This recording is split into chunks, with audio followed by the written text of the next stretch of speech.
We'll turn on the microphone too. Good morning.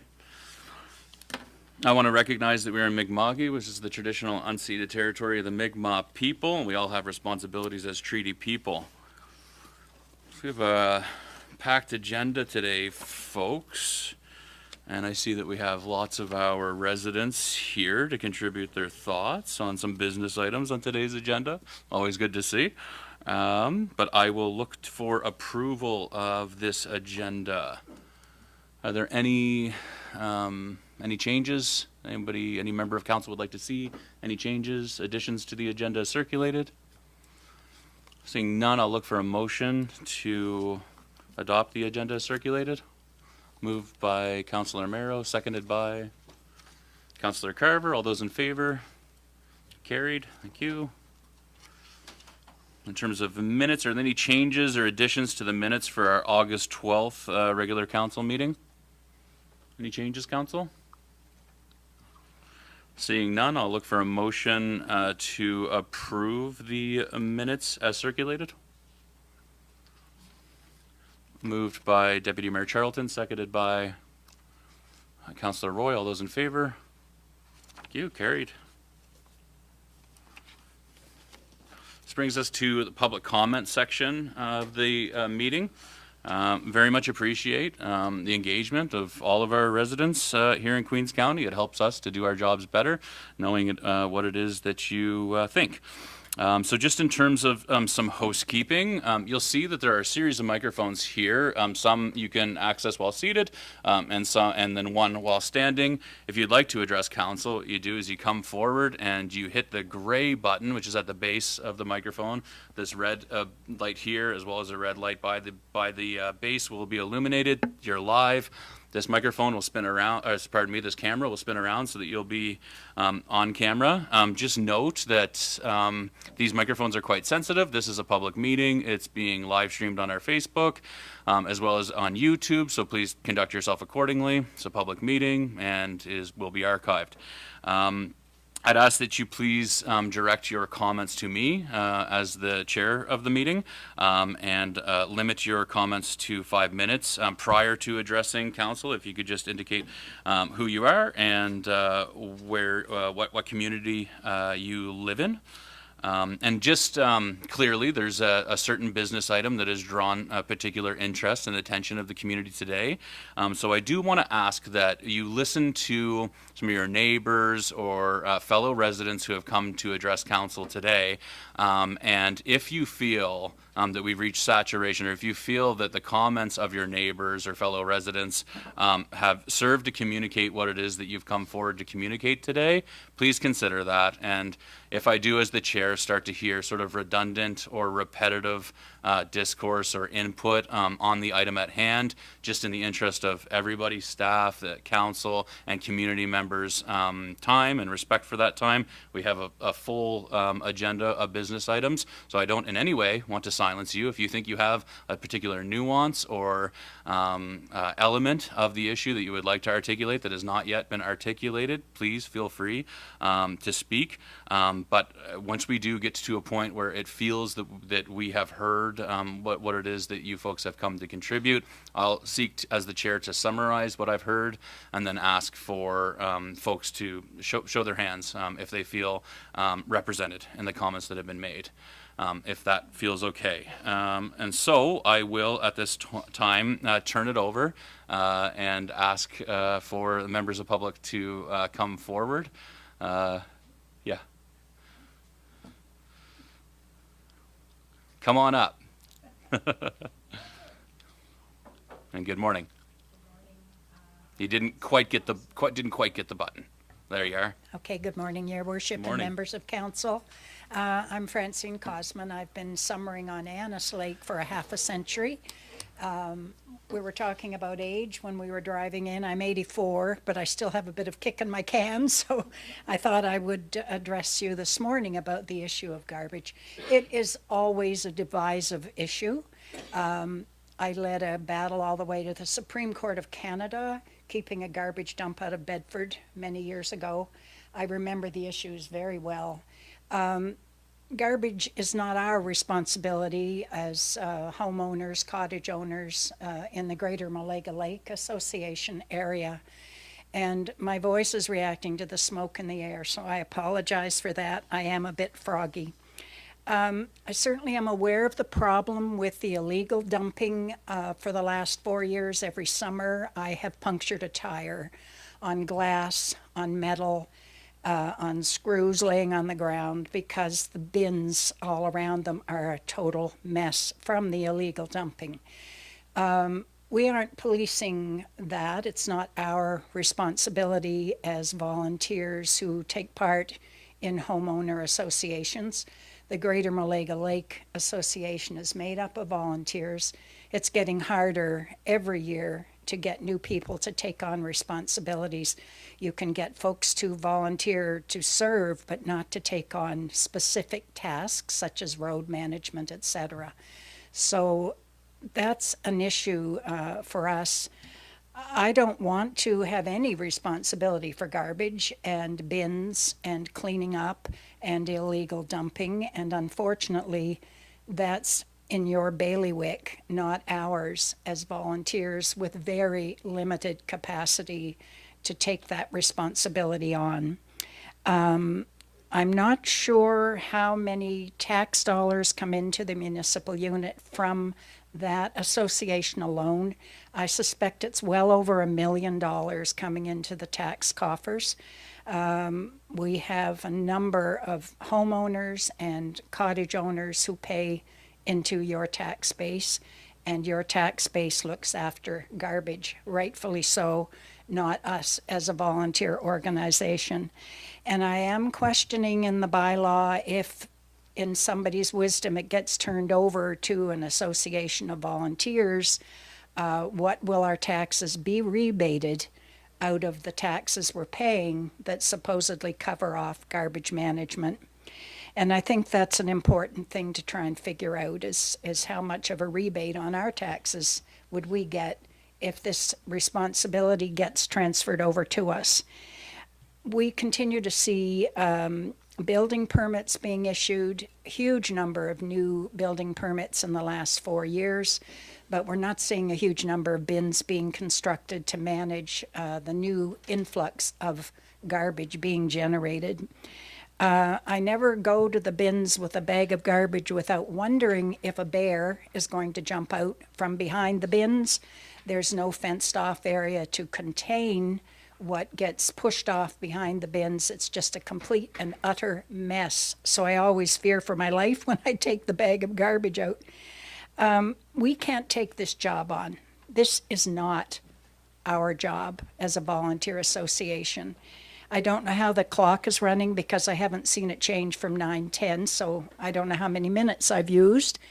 But You're about at time. I'm at Yep, time, just yep. about. You're approaching time, yeah. Okay, one last thought then. I would like to see you vote down this proposal on your first reading. I think it's important to understand it is absolutely not our job to take this on. We cannot do it. You have two choices. You can vote it down on first reading, or you can move to defer it for 3 months and do public consultation and then hopefully still vote it down. So thank you, Your Worship. Thank you, members of council. I appreciate the privilege of being able to stand and speak with you. Thank you. Thank you very much Yep, you're for your welcome. input. Is there another member of the public who would like to address council? I'll see you next, sir. Good morning. Thank you, Mayor Christian, and good morning, council members. My name is Laura Mathot, and I'm here speaking this morning on behalf of the Greater Malaga Lake Lot Owners Association, which comprises over 1,200 properties directly affected by the proposed amendments to Bylaw 13 and Operational Policy 17.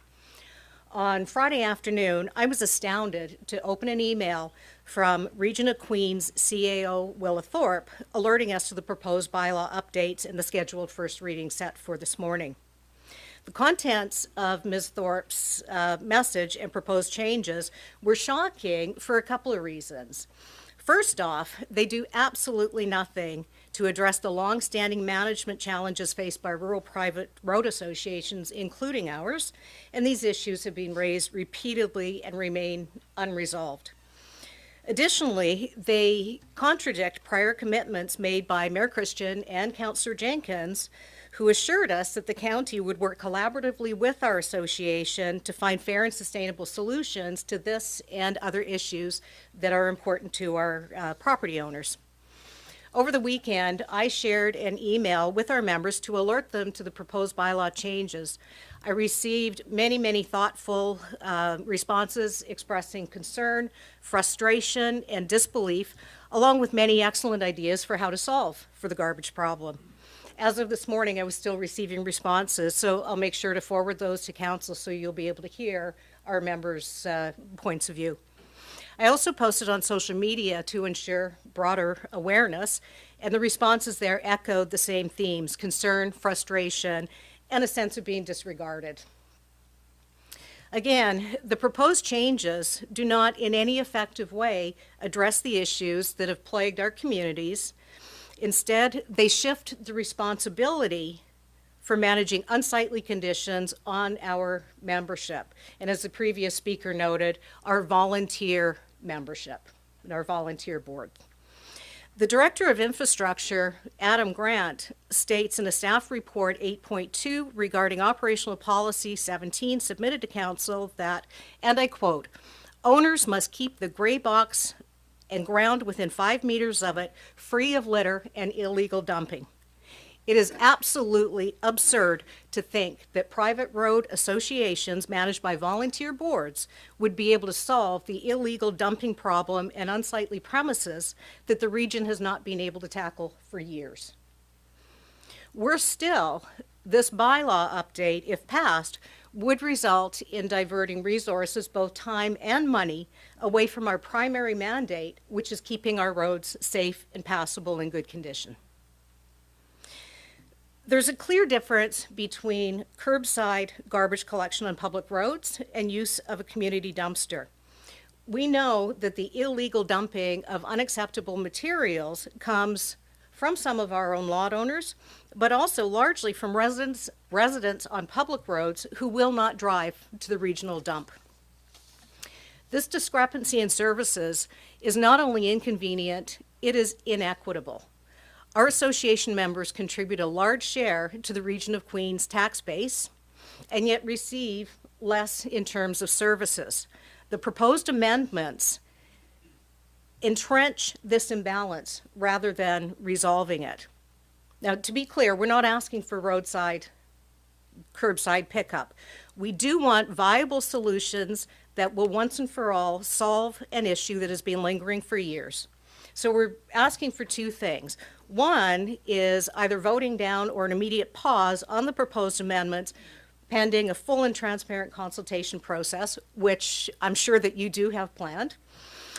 Second is a meaningful effort to develop workable, long-term, sustainable solutions that reflect the realities of rural private road property owners and associations. And finally, a clear justification for policy changes supported by data, cost analysis, and, as I'm sure you will do as a part of your process, community feedback. We are not here to obstruct progress. We are here to participate in it, and the Greater Maliga Lake Lot Owners Association is committed to working with Council to find equitable, practical, and sustainable solutions for this and other issues that are important to us all. Thank you very much for your time and consideration. Thank you very much, sir.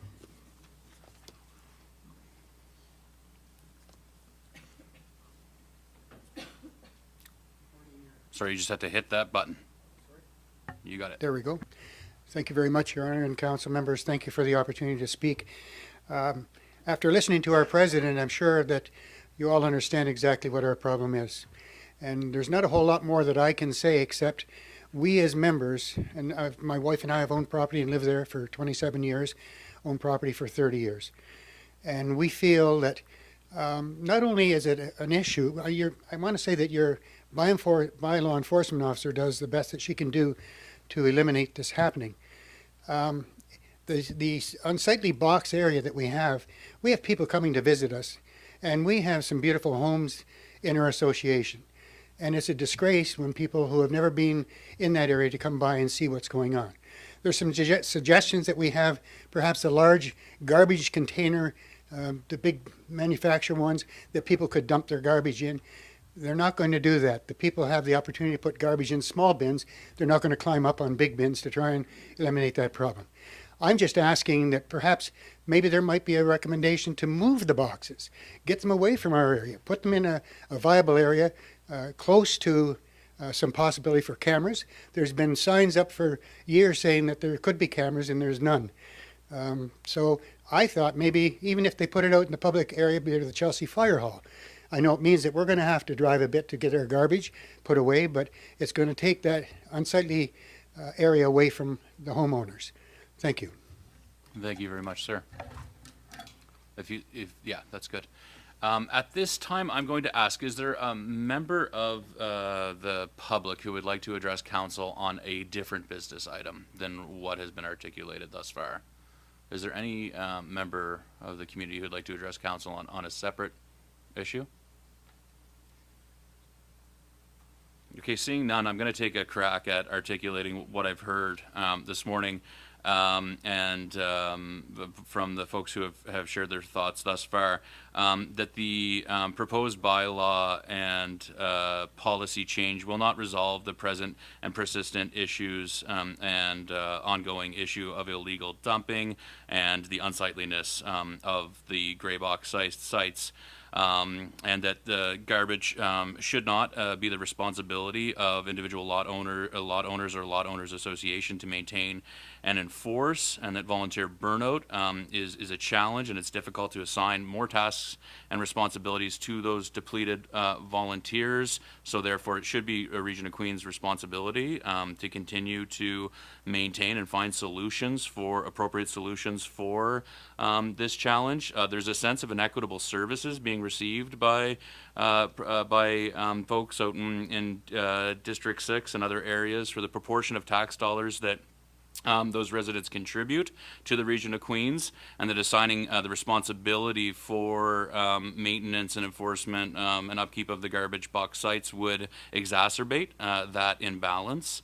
And that the proposal brought forward by staff prior to meaningful engagement with the impacted residents contradicts commitments from council to work collaboratively with those impacted residents, and therefore the folks who have spoken today would like to see our council vote down the proposed bylaw and policy changes, recommit to a robust engagement, and come back with proposed bylaws and policies that are costed and reflect the evidence captured through that analysis and through robust engagement with the impacted residents. That's my understanding of what you folks would like to communicate. Is there anything else that you would like to bring forward on the issue at hand? Go ahead, David. Thanks. I guess I don't have to press the button. I'm Dave Brown, and I'm from LaBelle. A lot of what you said is true, and I'd just like to add a few things. And I'm here to speak about the bylaw on garbage. The mayor noted that any changes to garbage collection would be discussed with stakeholders at our last AGM. That didn't happen. What we find is this is not a discussion. It's not presented to us as options, but it's a downloading of responsibility to over 40 private lot owners associations, and they're volunteer associations. This bylaw, if passed, will be the end of all residential lot owners associations. Nobody is going to go out there and volunteer for a board and pick up garbage. It's not going to happen. So as those lot owners associations disband because they can't get volunteers, the roads won't be maintained. Property values are going to go down. You know, it's just, this is an assault on lot owners associations, which are volunteer groups. But supposing somebody does come forward, somebody steps up to be on a lot owners association and wants to collect the garbage, how are they going to do it? Because just to take the LaBelle Road super site, for example, you have people dumping garbage there from Percy Lane, from Shady Lane, from Rock Island Lane, from Gulch Road, and from Forest Point Loop. So if you're saying that the Greater Maliga Lot Owners Association or one of those associations has to take ownership of that site, do the other ones have to put sites in? Does each group have to put their own site? So if you have to add sites, that adds to your collection costs. You'll have to renegotiate your contract with GE Contracting, because you can add bins to sites now without opening the contract, but if you add any sites, you have to reopen that garbage contract. So anybody saying that there's no cost to the region of Queens to do this is delusional. I'm sorry.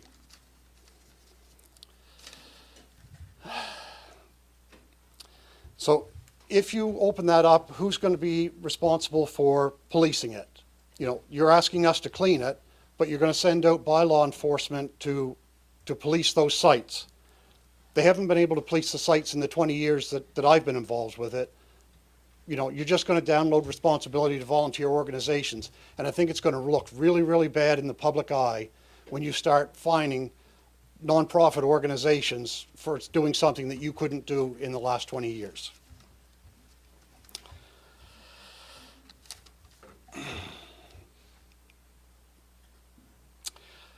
People are upset about this, and rightly so. We contribute a huge chunk of revenue for the county and get little in return. When we do come and ask for help, somebody invariably stands up and says, yes, but you get more garbage pickup than anybody else in the county. Well, I think that message is going to have to change if you're going through with this, because we're not getting that. At this point, we really receive no benefits from the region of Queens. We pay more of any taxation district than any other, but we don't see police presence. We get garbage. We have to put our own dry hydrants in to protect our communities. You know, we're just not looking at it. The capital budget that you're discussing on this agenda later on has $28.7 million of capital expenditures for this region. Not $1 is being spent in our area. Not one. So, you know, think about that when you're looking at the amount of money you spend. You're basically operating as a town council with the county's budget. When I served on council, and I used to sit at that chair where Stewie Jenkins is sitting now, a lot of people asked me about de-amalgamation from the region of Queens because they're upset with the way things are. So I went to the MGA and I looked. And all we have to do to get the minister's approval or get the minister's attention is hold a public meeting and get 100 signatures to ask for de-amalgamation. Do I think it'll work? No. Do I think the minister will get involved? Yes. And I think you only have to look at Halifax to see how willing they are to step into a council and tell them to smarten up. I think this is what you have to look at. I think this really has to be voted down, and I think you have to go back and form a committee with council members, with staff, and with stakeholders. Because the old saying, many hands make light work, but many brains come up with smart solutions. I think we have to do that. I think we have to get a committee together to find it, because this has been an ongoing problem. It's not all the region of Queens problem. It's residents not using the bins the way they're supposed to be. We recognize that. But I think we all have to work together and all take some ownership of it. Now, the one last thing I'd like to say, and that's to the people here that are going to talk and people online, call your mayor, call your councillor, but please do it respectfully. Don't curse and swear at them. They're members of our community, they're doing a thankless job, and they're trying to keep things running as best they can. Nobody deserves that for the job they do. They don't deserve it for the job they do. But please, just talk to your councillors, give them their ideas, because we can come up with a solution if we all come together. And I know from my experience that when people started yelling and cursing and swearing at me, I stopped listening. So your voice is not heard. You just learn to tune them out. So these are members of our community. Treat them well. And the last thing I'd like to ask is if somebody in IT can fix Councillor Jenkins' phone so it doesn't show up David Brown, councillor for the region of Queens, when he calls. Thank you very much, Mr. Brown. Thank you. Thank you, past Councillor Brown. I've been trying to get that phone changed for a while, so. Is there any other members of the community who would like to address council this morning? I'll ask again, I very much appreciate it. I do believe this council is attuned to this issue, and mornings like today and the engagement that we have received, and some engagement has been respectful, and I appreciate Mr. Brown's comments about imploring residents to maintain respect in engaging with the elected officials. We are attuned to this item and committed to a collaborative solution on it. So I'll ask one more time, is there any other members of the community who would like to come forward and address council this morning? Okay, with that, I will move on from the public comments section, but I am thinking, council, given that a number of our residents are particularly interested in the business item that we have been discussing in public comments, I'm wondering if a member of council would be willing to move for that we shift the item, which is, what is it, sorry? Move the business item 8.1 to occur prior to delegations and presentations. We can do that outside of approval of the agenda. We can do that with 2/3 majority of the council. Is there a motion to that effect, council? Moved by Deputy Mayor Charlton, seconded by Councillor Jenkins. Those who, any questions or comments on that motion? Okay, I'd ask for a show of hands then. All those in favor of moving that business item? Okay, so let's tackle it now, folks. So 8.1, I mean, we've been chatting about it. This is what it's all about. There is a staff report in place, so maybe if I could ask that Director Grant please come forward and provide us with an overview of the item.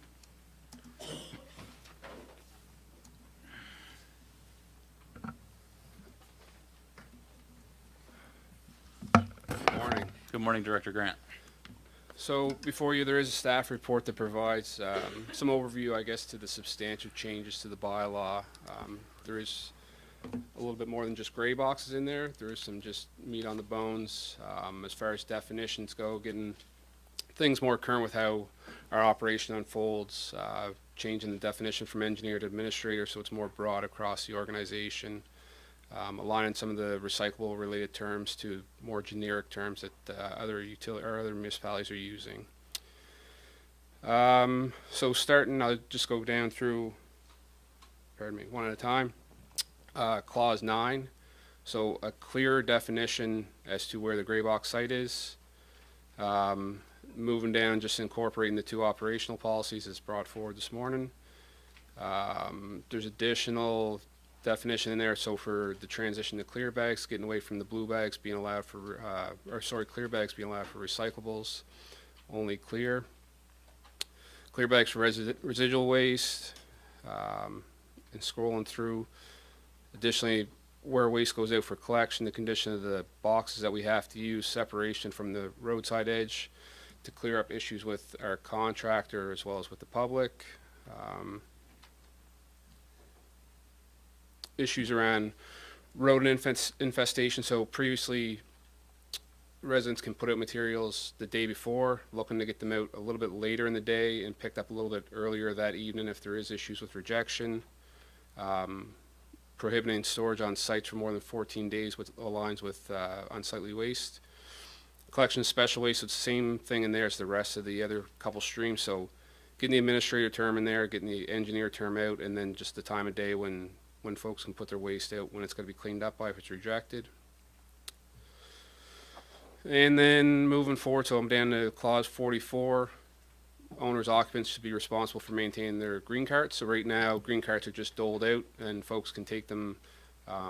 They could ask for replacing one every other month and we would provide that. So making them responsible to maintain them and replace them on their own if possible or if required.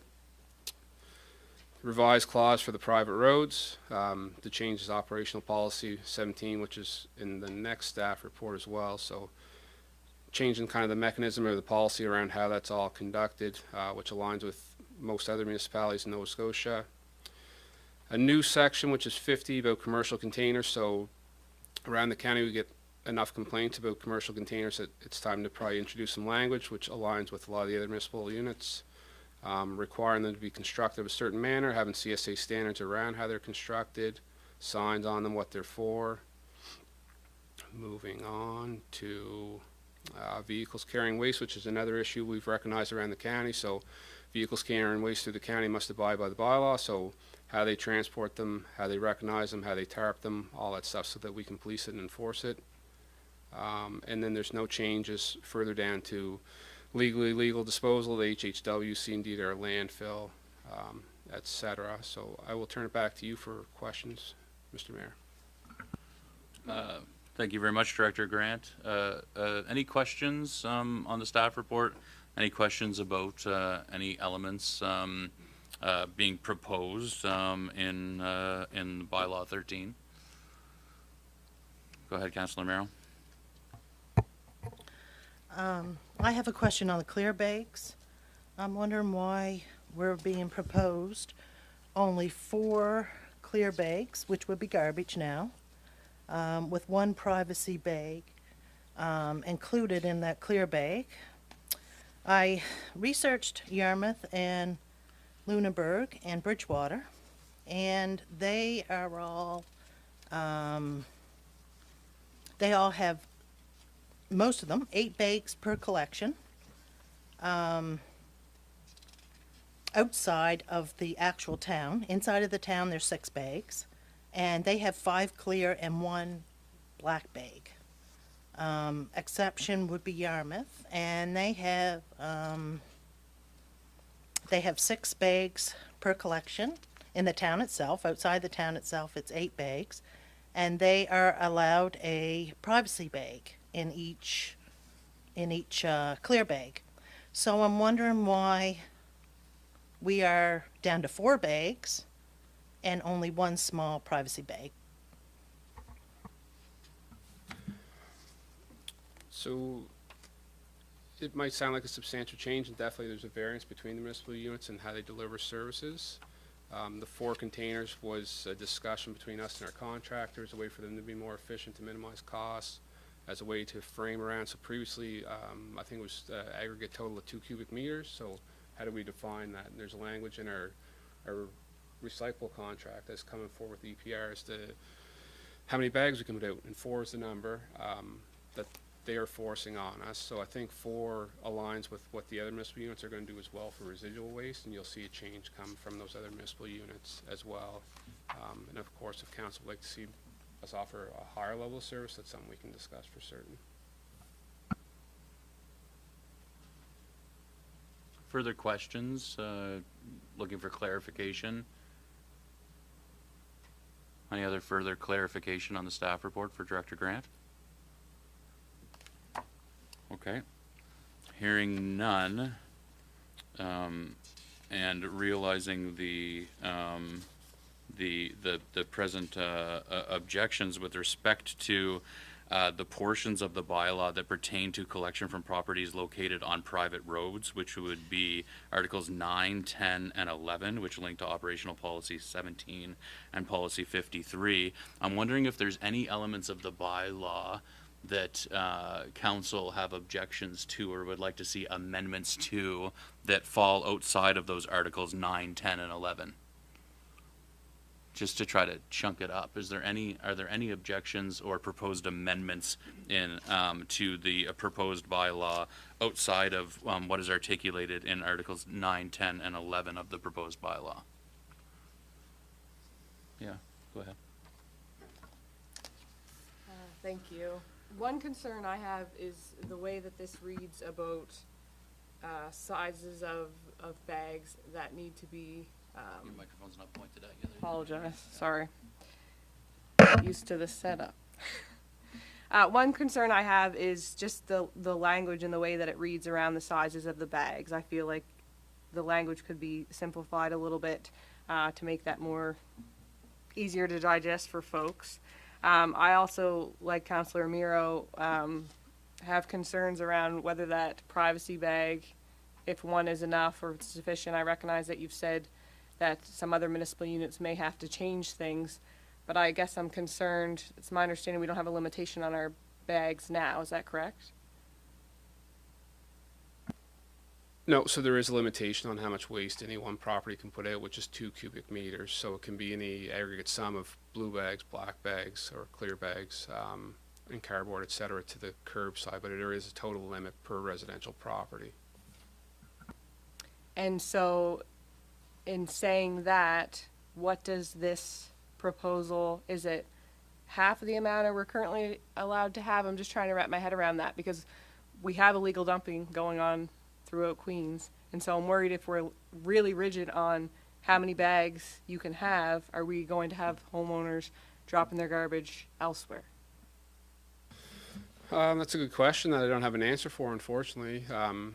You know, at our home, we wouldn't put out 4 bags every 2 weeks, and we're a pretty big family, so, but I can't really speak to others. So I guess leading on kind of the industry standard, what other municipal units are doing, what our educators are encouraging, is one way to go. And we can change the number, and we can work with, you know, educating residents who are hitting that max limit by, you know, getting information back from our hauler if that's something council would like to see.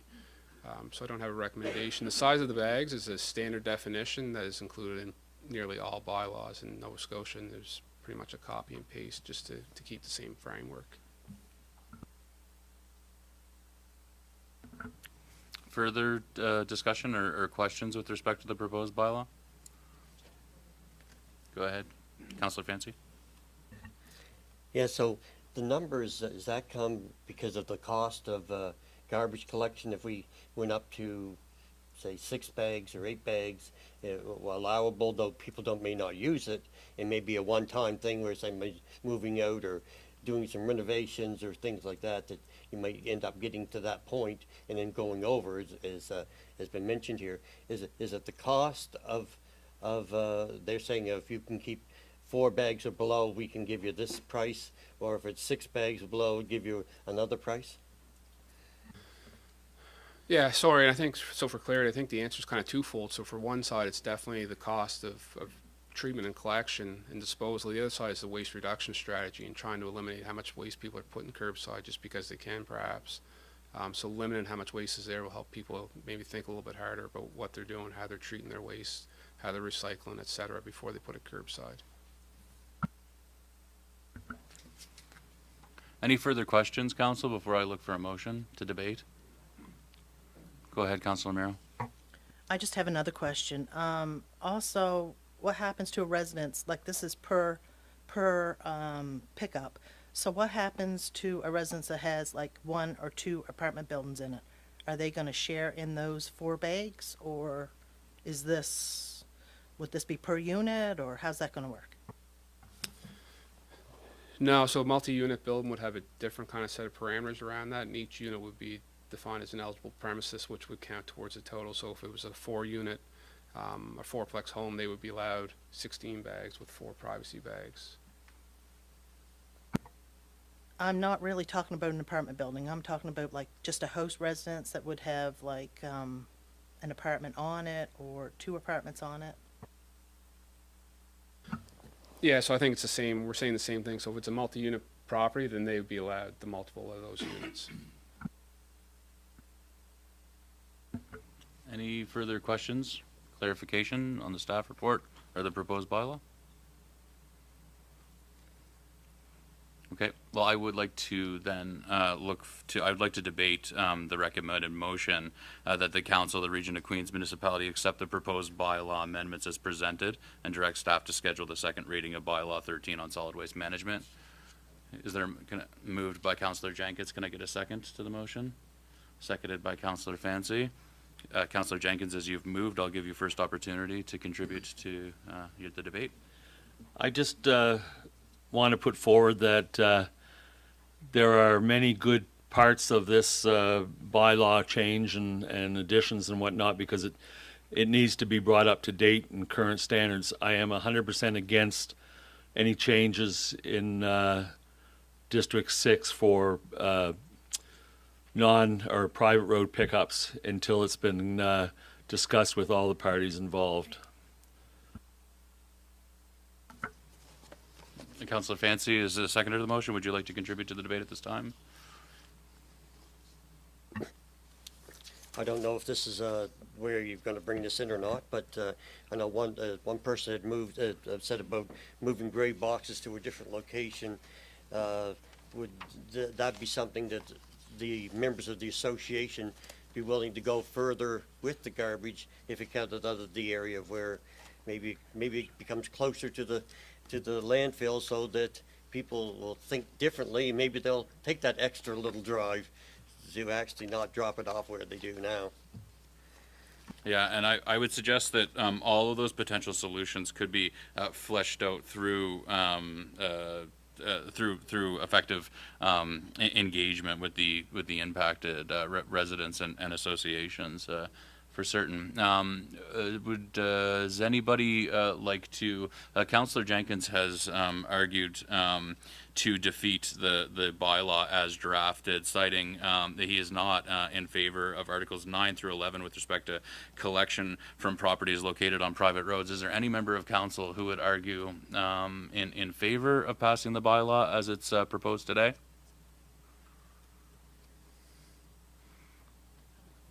Okay, go ahead, Deputy Mayor Charlton. You'd like to contribute?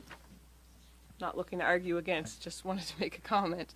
As a council member who was a part of the previous term with Councillor Brown, this has been an ongoing issue, and one thing that we started looking at in our previous term as well, which most of you folks will be aware of, is how the municipality can support you with your private roads, and we're looking at the road levy bylaw for your fees that you have such a challenge collecting. So when I saw this report come forward, it caused me a little bit of grief in a few areas, because we recognized, our previous councils recognized, and I think this one does too as well, the challenge that you have with your volunteer board and trying to collect those fees. And I think the municipality has to date said, you know, we'd like to help you with that. So I think if we're saying we'd like to help you with that, and then we look at this, I don't think that this is the right way to do that. I think that goes against helping you. We're saying your volunteers don't have the capacity, and then if we were to support this with the maintenance, we're saying you have the capacity, and I don't believe that you do. I think that we need to sit down with you folks, and what that mock-up looks like, I'm not sure. But I think there's many things that haven't been explored here, at least from my experience here. Folks have talked about fenced-in areas. To my knowledge, I don't think we've ever fenced anything in. Is there a way that we can have a lock system on a fenced-in area where only the members have access to that? I think there's lots of things that we haven't considered and we haven't tried. And I think if we had tried everything and we were at a standstill and we didn't really know where to go, then maybe we could look at this a little bit differently. But I personally don't think that we're there yet.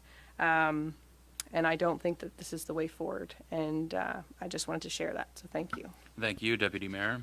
Is there any other members of council who would like to contribute? Go ahead, Councillor Merrill. I agree with the deputy mayor. I think there's more work to be done. I know that we have a two system blue bag right now with paper in one and plastic in another, and I don't see anything. I've looked and looked over this, and I can't see anything that says this is the case here. I don't know if they all go in one blue bag now. I'm not sure, but I think there's more work that has to be done, and I'm not in favor of passing this right now. Thank you, council. Anything further from you? Here's the chair. I'll speak to it last. I agree with what my fellow councillors have contributed on this item. I do recommit to the council's commitment, as well as staff's commitment and intention to engage in meaningful, engage in a meaningful process whereby we do work alongside the impacted residents to find appropriate and effective solutions and continue to workshop that. I agree with Councillor Jenkins, and I think that probably part of the reason, I think what we're seeing is that this is perhaps inappropriate and preemptive prior to that effective engagement occurring. The challenge being is that our staff is working somewhat tirelessly in preparation of what we do need to pass, which are which is a modernization of our approach to waste management writ large. And which is what has driven this business item coming before us probably a bit preemptively here.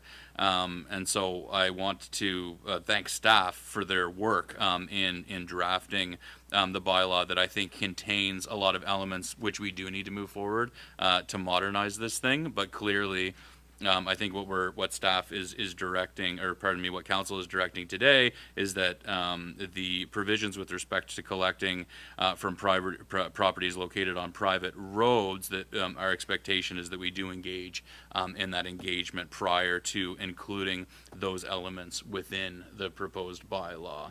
And so it would be appropriate for staff to remove those elements, and also to capture some of the other discussion with respect to the privacy bags in preparation for the next draft of a proposed bylaw, is my sense. But without further debate or discussion, if there is none, I'll ask one more. Is there further debate or discussion before I ask the question on the motion? And I'll reiterate that the motion on the floor is that the Council of the Region of Queens accept the proposed bylaw amendments as presented and direct staff to schedule the second reading of bylaw number 13 on solid waste management. All those in favor of that motion? And all those against? Thank you. Motion's defeated. I didn't realize that actually the proposed policy that's linked to this bylaw, operational policy 17 on private road solid waste collection bins, is actually a separate business item. So I would like to treat it and move it in the agenda the way we just did with 8.1. And so with with the consent of 2/3 of the council, is there a motion to move business item 8.2 on operational policy 17 to come next on the agenda? Moved by Deputy Mayor Charlton. Is there a second to the motion? Seconded by Councillor Carver. Any debate or discussion? All those in favor? Okay, so let's move 8.2. And Director Grant, if you just want to provide a high-level overview of operational policy 17. Certainly. Please, thank you. So operational policy 17, which was adopted by council in 1999, never been updated, sets forward some guidelines on private road solid waste collection. So in response to the increase in complaints, we've met with our regional coordination group, we've met as staff and try to look towards solutions to mechanisms for how we can better deliver the service to the residents of Queens. So shifting this policy around puts the burden back on the property owners, as it is throughout the rest of Queens, on the public roads. And this lines up with many other municipalities, 5 in particular, with the exception of one, who is Chester, is a neighbor to, I guess, the east, who's having the same frustrations as us and exploring the same kind of delivery. So I think the change is pretty straightforward, if there's any questions. Thank you, Director Grant. Any questions for Director Grant on the staff report or the proposed operational policy 17 at this time, Council? No? Okay, go ahead, Deputy Mayor. I sort of touched on this in the previous 8.1, but if I could ask, has it been explored by staff to fence in those super sites, and as a means to try, as a pilot, to see if that could eliminate this issue or improve it? Certainly, we've had the discussion around fencing in the areas, how those fenced-in areas will be handled, how the compounds would be secured, who gets a key, who doesn't, and how they're ultimately policed is the challenge. Whether residents would put the waste inside them appropriately, or violators would just throw the waste against those compounds is kind of the question. So I guess leaning on the expertise of other municipal units is how we come to the same language that they use, specifically Kings County, who changed theirs. They had fenced-in compounds, walked away from it for the same frustration. About 5 years ago, they completely overhauled theirs. So there is other units that have tried it. It has not been successful. Not to say it couldn't be successful here. It's just a matter of how do we enforce it and police it and make it work. But yes, we've had some conversation around that. Go ahead, Deputy Mayor Charlton. Thank you. And it's been a while, but there was a previous motion from our last council about a plan, and it would have been about an improvement plan as far as cameras, and it was identifying a few steps, and it's not a part of this, and I don't have it in front of me either. But I'm just wondering if that's anything top of mind for you about anything that was kind of done from then to now, because we talked about cameras and that there was going to be a trial for cameras, but it's my understanding there haven't been any cameras. And so I guess that just goes back to my concerns about, I don't think we've tried all the things, so I'm just wondering if you could clarify that for me, please. Yeah, so I haven't been directly involved with implementing the kind of camera pilot project, so they have been deployed at some sites. There's challenges with it, with getting the resolution required to get a good photograph of the violator that can be prosecutable in court, as well providing service, whether it's communications or power to the site and maintaining them, etc. And then ultimate theft of the property at the site. Folks have taken them down or covered them up in that manner. So there are other staff in the organization that are working on that, but it hasn't been as successful as we anticipated. Any further questions for Director Grant? Go ahead, Councillor Fancy. Just a further comment to that, back probably 8 years ago, we had purchased, through our litter abatement group, purchased a camera to put out there. And it was one of those ones because at one time they put up a bunch of deer cameras and someone stole them. Because people don't want to get caught doing these things, so they get them down under there. But the one we had purchased at that time had a GPS, so that if somebody ever went to take it, you could even find the camera because it was GPS. But the whole idea is you can't get the reception. So that's why it was never there. That's why when we talk about maybe even relocating to a spot where the camera could work, because I think a camera working will then in turn everybody's going to be seen, and that's half the thing. You're going to do anything that you can get away with not being seen. So I don't know if that's a way or not, but it's at least a thought.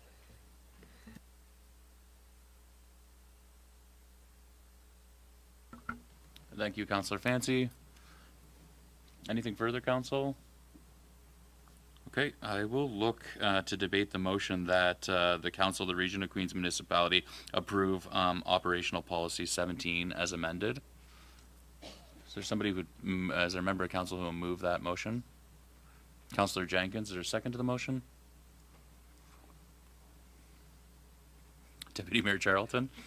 Again, Councillor Jenkins is the as the mover of the. Yeah, that's a good point. Moving and seconding a motion means that you want to talk about it, not that you're in favor of the motion. Councillor Jenkins, as the mover of the motion, can you contribute to the debate first? The only thing I want to debate is that this gets defeated. That's about. Anything further? Debate, discussion on Operational Policy 17? Deputy Mayor Charlton. I think council all feels similar.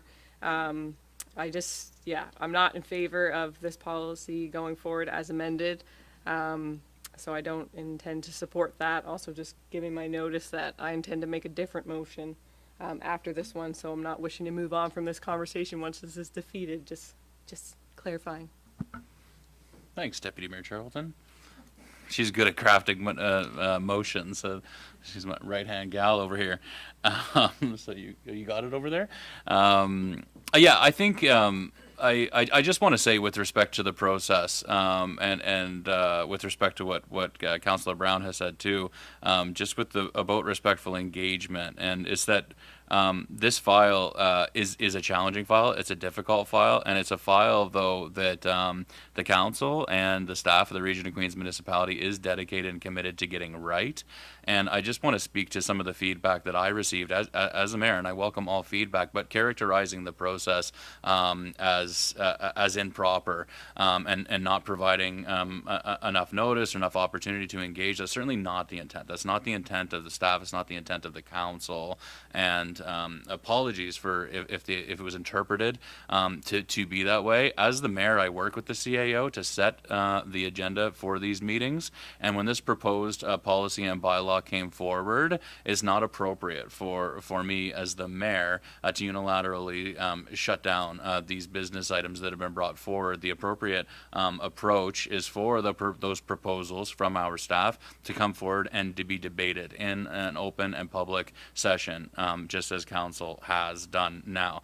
And so rest assured that we hear you. I think it's apparent that the council has heard you and hears you with respect to this item, and we're going to continue to direct our staff and participate in a robust engagement and be solutions oriented with respect to this business item. But with that, is there anything further that any members of council would like to contribute before I ask the question? Okay, and just to reiterate, the motion is that the Council of the Region of Queens Municipality approves Operational Policy 17 as amended. All those in favor? All those against? Motion's defeated.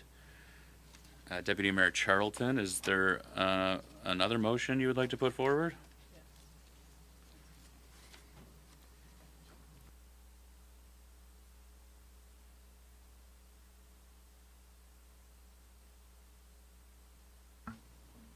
I think I got it. So I would like to put forward a move that the Council of the Region of Queens direct staff to consult with the lot owners associations, the mayor, deputy mayor, and Councillor Jenkins to workshop ideas around potential amendments to address garbage collection respecting private roads. Madam Clerk, does that sound like a decent enough motion to you? Is there a second to the motion? Seconded by Councillor Romero. Debate, discussion on it? Councillor Carver? I'm just wondering, can we add like the whole county in there? Because I've had issues out in North Queens as well, so I don't know. Yeah. If we can just. So, pardon me. And so I think then you're looking to amend the motion. And so perhaps amending the motion maybe to just, to include Councillor Carver, or we could just amend it to include all council members interested in engaging in it or something like that. Could you provide revised language, Deputy Mayor Charlton, or Madam Clerk, on an amendment to the motion? Yeah, what's the simplest way? Just say council rather than articulating. So do you want to articulate perhaps an amendment to the motion that Councillor Carver could move if she chooses to? Suggesting we just include council. Yeah, if you could go. So for clarification, you're suggesting that, I'm just going to read it, that you'll have to turn that phone off, Mr. Mayor. That the Council of the Region of Queens direct staff to consult with the Lot Owners Association, the mayor and councillors to workshop ideas around potential amendments to address garbage collection respecting private roads. Is that sufficient? Is there a second to the amendment? Seconded by Councillor Jenkins. Any debate or discussion on the amended to the language? Okay, so I'll just ask the question on the amendment. All those in favor of the amendment to the motion? Okay, carried. And then, so with respect to the broader motion as being presented, basically that we're directing staff to engage in those consultations that have been identified as appropriate and necessary for this business item. Any further debate or discussion on the item? Okay, I'll ask the question. All those in favor? Carried. Thank you.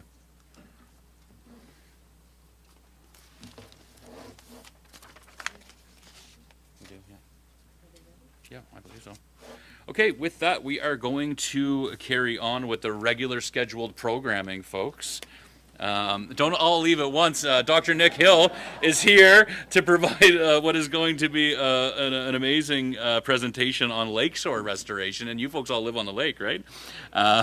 So I will call forward Dr. Hill to prepare for his presentation at this time.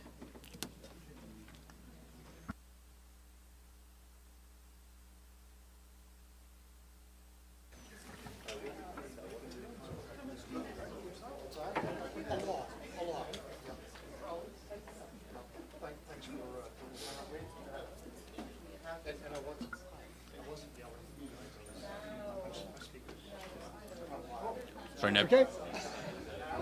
All right, thanks.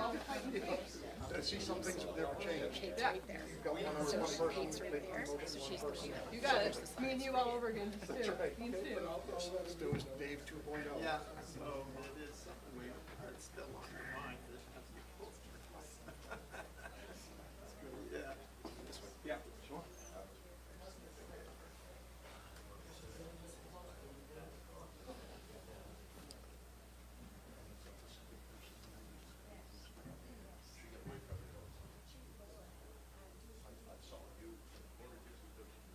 Okay, Mr. Hill, do you have a presentation prepared? Is it just I do. just I oral? do have He a does? presentation.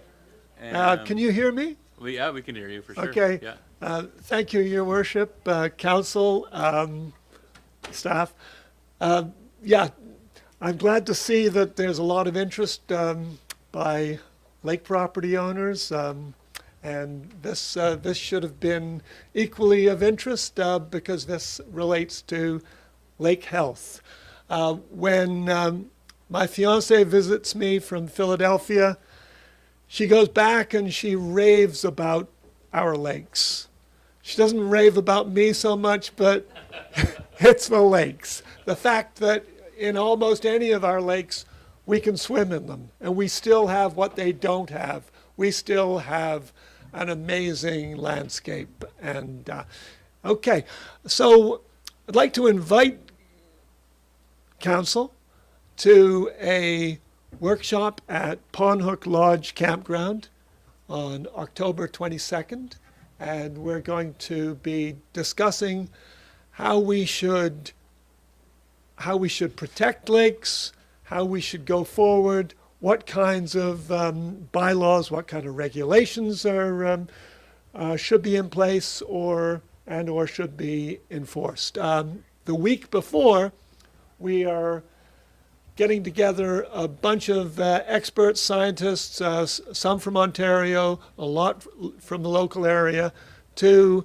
draw up a white paper on what the threats to lakes are, what the threats to lake health are, and what will happen if we just let things go and we just do business as normal.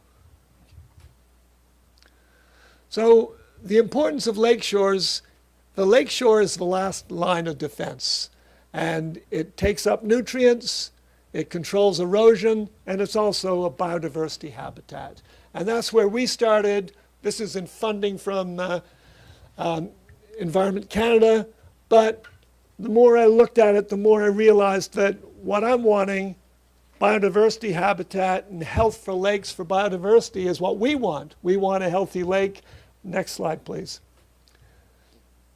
And clean water supports lake life, whether it's teenage boys hanging out, dogs, or that lower left picture is Jason and Lori Wombolt's Pond Hook Lodge, and Stu and Courtney were there on an opening day, and it's just amazing. Next. The Maine projected that $14 billion annually is what their lakes are worth. Well, maybe it's not 14 billion, but it's one heck of a lot that our lakes are worth and could be worth. We need to get more into summer camps. We need to get more into recreation. One thing I noted from that presentation was a moderate decline, just a moderate decline in water quality is expected to reduce recreation by 6%. Next, please. Lakeshore restoration to reduce threats to species at risk. This is what enabled this lakeshore restoration project to go ahead. These are some of the pictures. You got two old guys down the bottom right, Ted and Bill Wombolt. They've seen a lot, and you can see us working there. Next, please. And so when I first got to Pond Hook Lodge Campground, this is what I found. It was beautiful, but one thing that stands out, you've got the roots of the trees are eroded, and the sediments are eroding into the lakeshore. Next, please. And the choice was that over 75 years they'd been running the business, but they'd been running the business, and at first it was all about access. And a lot of us want access to the lake, and we don't realize that when we get full access, we lose the tightness. We lose the tightness of the lake that protects the lake. We lose that shoreline that takes up the nutrients and holds the erosion back. And the choice here is business as usual, and you got blue-green algae there on the left bottom, or trying to regain a natural shoreline. And you can see that erosion gully in the top right there, and that's what had happened with 75 years of running the campground but not paying attention to the shoreline. Next, please. So I met Jason one day, and I was a bit apologetic, saying, you know, we really care about these species at risk. We want a healthy lake. And Jason said to me, a healthy lake's my business. And so we got together with him and Lori and Ted and Bill and a landscape designer and then an engineer. And next, please. And we came up with the idea of a rain garden to harness all that silty water before it got into the lake. And I'll show you what happens here. Next. So they excavated it out, and they put cobbles down, they put sand down, they put a berm around it, and next, please. They're trying to protect Little Pond Hook Lake, which is crystal clear and has freshwater mussels, all kinds of species at risk. It's got the threatened ribbon snake. It's spring-fed. Next, please. And so after constructing this, we made this rain garden. And I don't know, could you click on that link? I don't know if that'll work for us. That's it.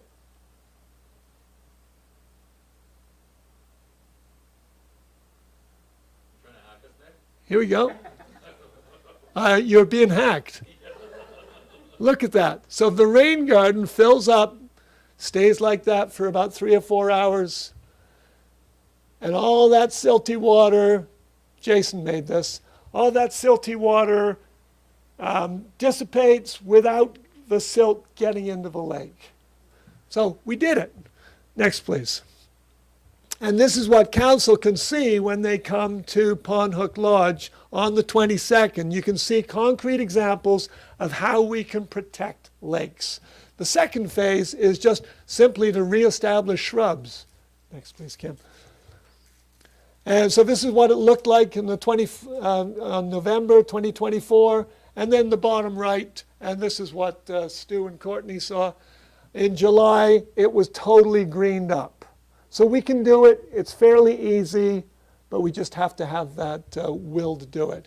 And you can see 200 campground users, or 200 mobile homes and RV units. And we've got recreation on the bottom right. You can see rare plants, and people are enjoying it, and it's possible. Clean water supports lake life, whether it's recreation or this non-poisonous ribbon snake. And that's more, and this area, as you know, this area of Southwest Nova is just filled with species at risk. And that's why the conservationists are concerned about it, but that's also, it's giving us our healthy way of living. And this is all the people that are involved. We've got Wildcat Reserve. We've got a young fella called Mike Zifkin who grows plants. We've got Acadia University. Rupert Yanish is a counselor for West Hants. A lot of people are involved in this, and MTRI. So lake to lawn. So it takes a lot of work to make a lawn. It doesn't take a lot of work to just keep the natural shoreline. It takes work to put it back, but we can do it. but just think that we want to keep the nutrients controlled. If you keep a shrub layer, there's little erosion, there's lots of biodiversity, very little maintenance, and we're thinking that, you know, this is not taking people's rights away, because their property are their rights. The lakeshore never was. The lakeshore is a public good, and a public good to everyone on that lake who enjoys it. We're doing the same at Brazil Lake, and there we're protecting Plymouth Gentian. It's a headwater lake, so the same importance on the headwater lakes, because the headwater lakes control the water quality for the whole river system. So keep it shrubbed and shrub it up. And that's us working on Brazil Lake. And again, I'd like to extend the invitation to council to come to Pond Hook Lodge Campground on the 22nd of October. Thank you. Thank you very much for your presentation, Dr. Hill. Any questions? Council? Go ahead, Councilor Jenkins. I do have one question. I think it was answered there, but I noticed these. Pardon me, Dr. Hill, if you could hit your button and then Councilor Jenkins can get it. There you go. He was trying to cut me off. Yeah. Anyway, I noticed with many reports of the blue-green algae blooms and whatnot, it's in a lot of areas that are populated. It seems to happen quicker there and whatnot. Does a healthy shoreline reduce our chances of this blue-green algae coming up? Thanks, Stu. So we're more likely to get blue-green algae because of the heating up, because of the climate.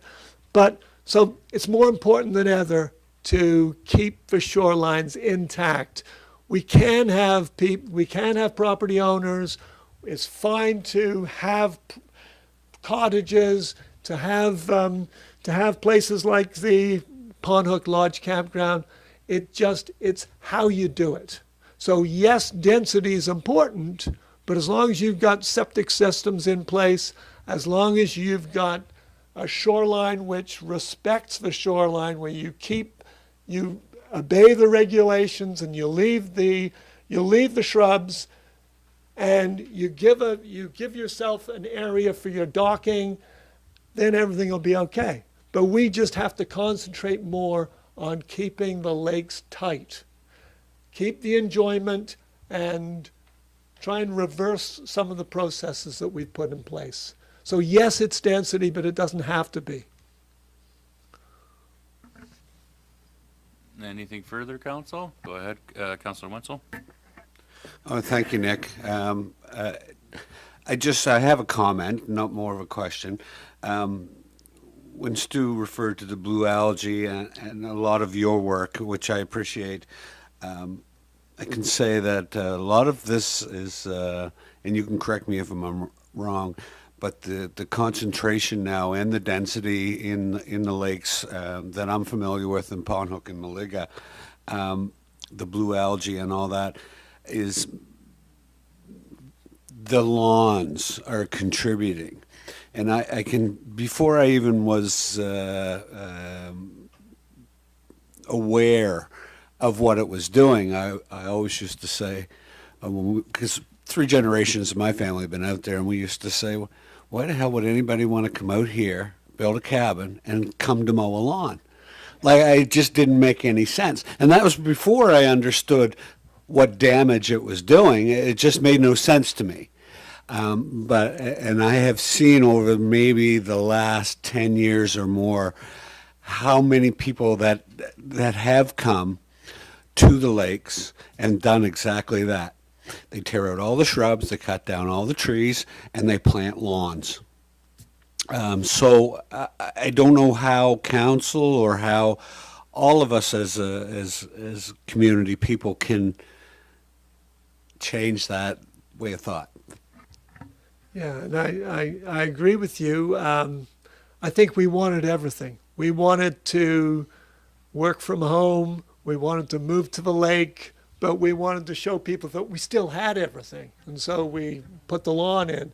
But I think sometimes it's contractors, local contractors, working for people that may not have even seen the lake before, and the local contractors say, "Oh, well, I'm going to tear this up and put the sod down," and the landowner sometimes doesn't know. And I think I've heard those stories, but I think the important thing is to point out the processes and provide, maybe it's too highfalutin, a new kind of aesthetic, that this used to be the aesthetic, but now I think more and more it's people realizing that a healthy shore has some trees, has some shrubs, has a dock area, but everything else is natural, and that you actually like the look of the lake. We were trying to like the look of the suburb, but no, it's not the suburb. We're at the lake. So it's changing that way of thinking.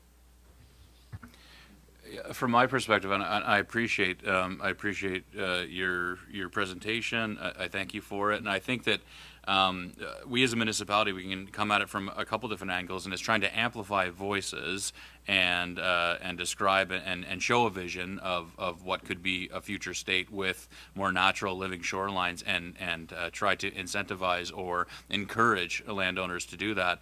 We're also, through our land use bylaw municipal planning strategy, have mechanisms to try to prevent against egregious or problematic removal of living shoreline. And actually, I'm quite proud of the documents that we have in place with respect to some of those constraints against removal of vegetation along waterways and whatnot. I need to point out that we are still engaged in advocacy and trying to appeal to the provincial government through the Nova Scotia Federation for Municipalities so that we can get legislative authority around that. Because right now we are hamstrung and our hands are tied in that there are limitations to what we're able to do through our land use bylaws because we don't have the legislative authority from the province to prevent against some of these problematic approaches to development along coastal areas, and coastal being marine coastal areas as well as watercourses and waterways inland. So I just want to highlight that I'm glad that we can highlight and amplify voices like yours today, and that there's ongoing work in terms of figuring out what we can do as a regulator and as a local government in trying to do better with respect to coastal protection, and continue to engage with our provincial counterparts on that file.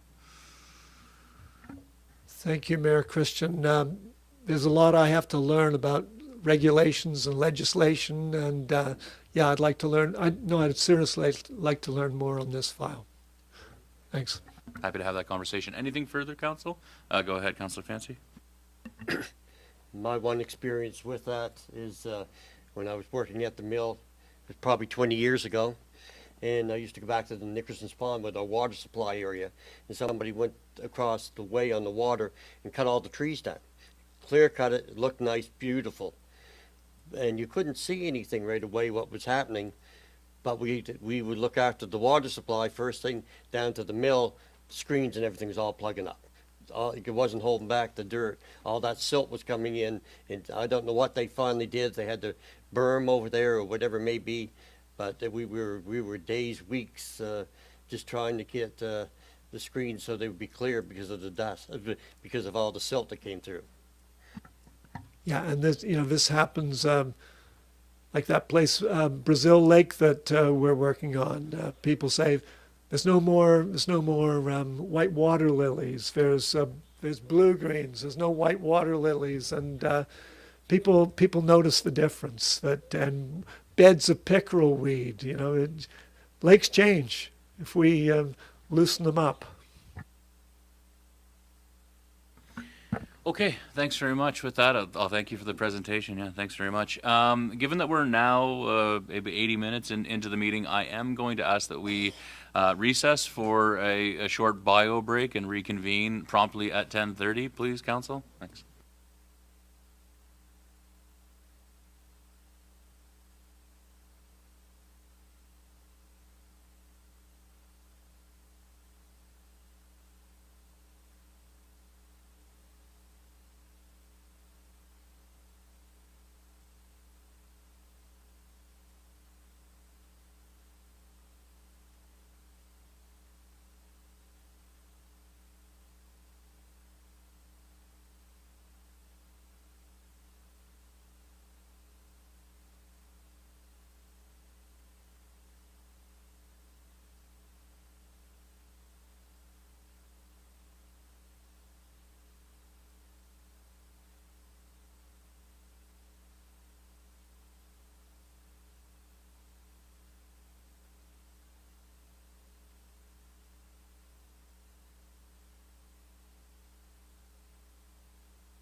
I'm going to call the meeting back to order at 10:32. Let's go.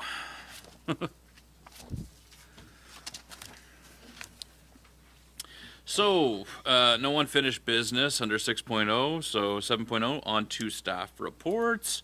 The first staff report is on the Q1 financial review. Would Director Vino please come forward to provide us with an overview of the Q1 financial reports?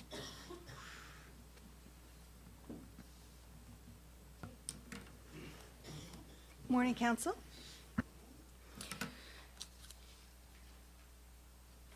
So I think this is probably your first quarterly report, so I'm just going to give you an overview of each of the sections and some of the important information that I noted when I was reviewing the sections, and that's basically what I try and do with a quarterly review, is I try and think about what would I want to know if I was a counselor, what are the important things that are good, and maybe some of the little red flags that I'm seeing. So I always try and communicate that to you, knowing that, you only have so much time, so it's just a highlight. So the financial statement is broken up into sections. Section 1 is taxation. So tax revenue is billed in the first quarter of the fiscal year, and the expectation is that the percentage of budget will be close to 100% for that reason. So in public sector accounting, all of the expenses and revenues in the reports are expressed as a percentage of budget being 100% for the year. You're going to see things that are expensed in the beginning of the year, like insurance, close to 100%, tax revenue, close to 100%. If we have a line that has a lot of activity on it, like maintenance of a particular building, for example, if the Director of Infrastructure got the work done in Q1, it may be already at 100%.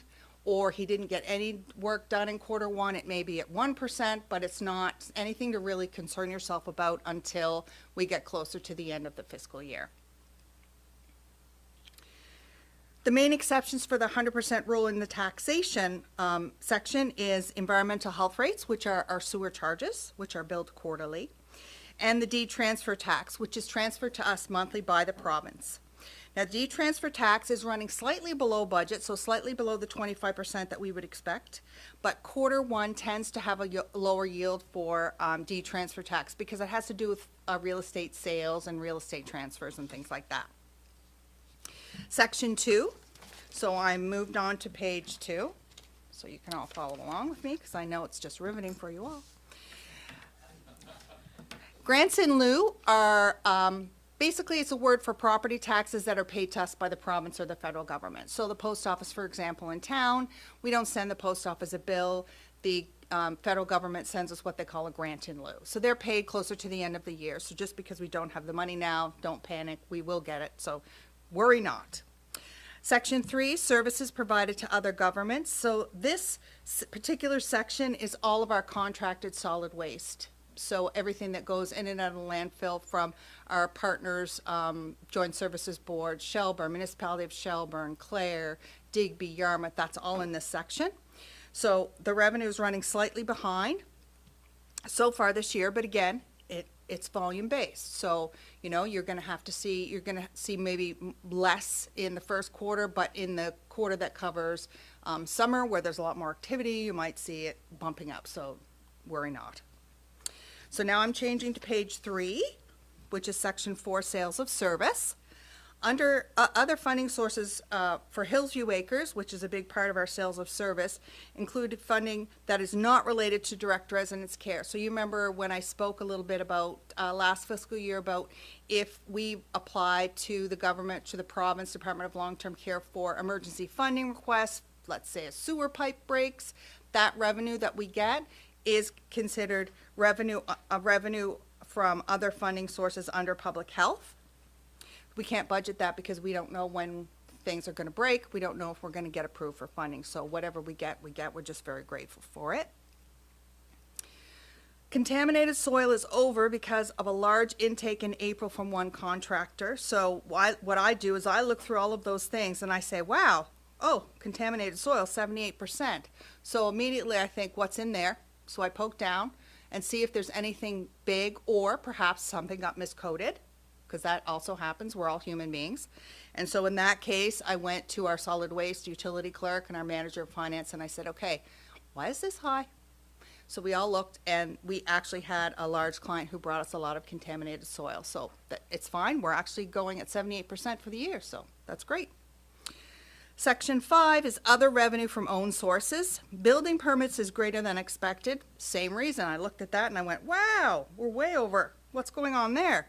Well, our Axios pool contractor went and got a building permit for the pavilion. That was $13,000.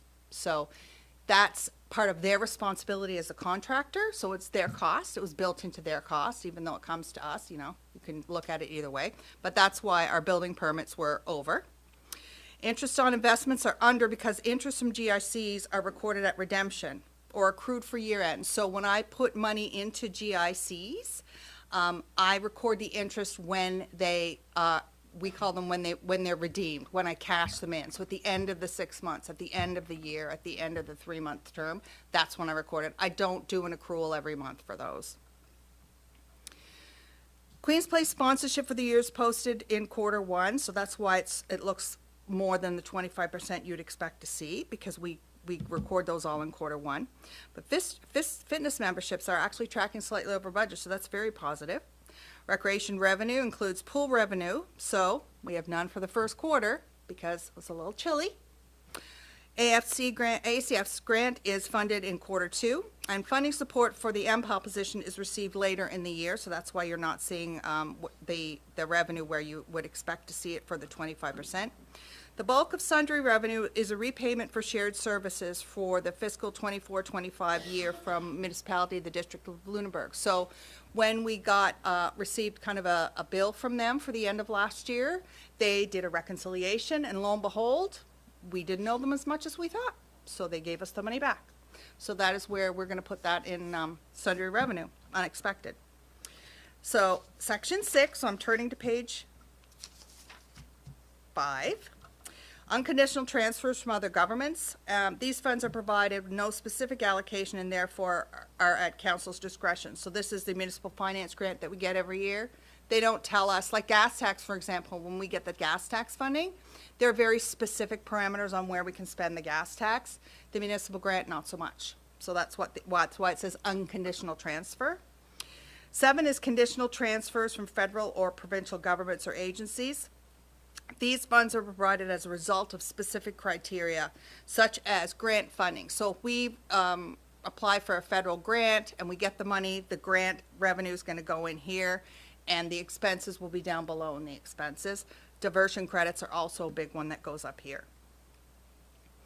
Section 8, which is bottom of page 5, is transfers from reserves. So this is where I pull money from the reserves and pull them into operations.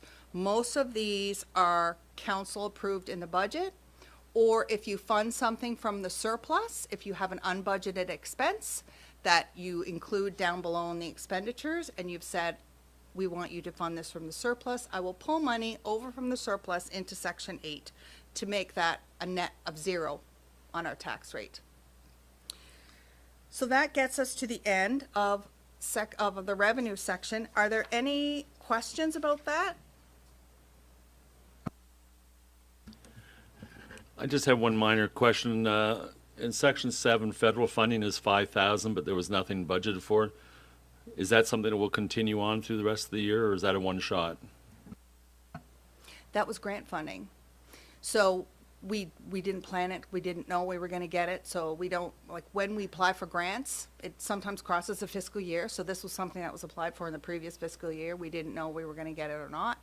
So now we have received it, and that's where it goes. So it is at one time per se, but there could be other grants that we get during the year that could end up on that line too.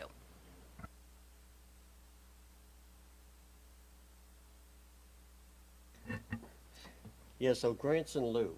How many places do we get grants in lieu from? There's only a few, isn't it?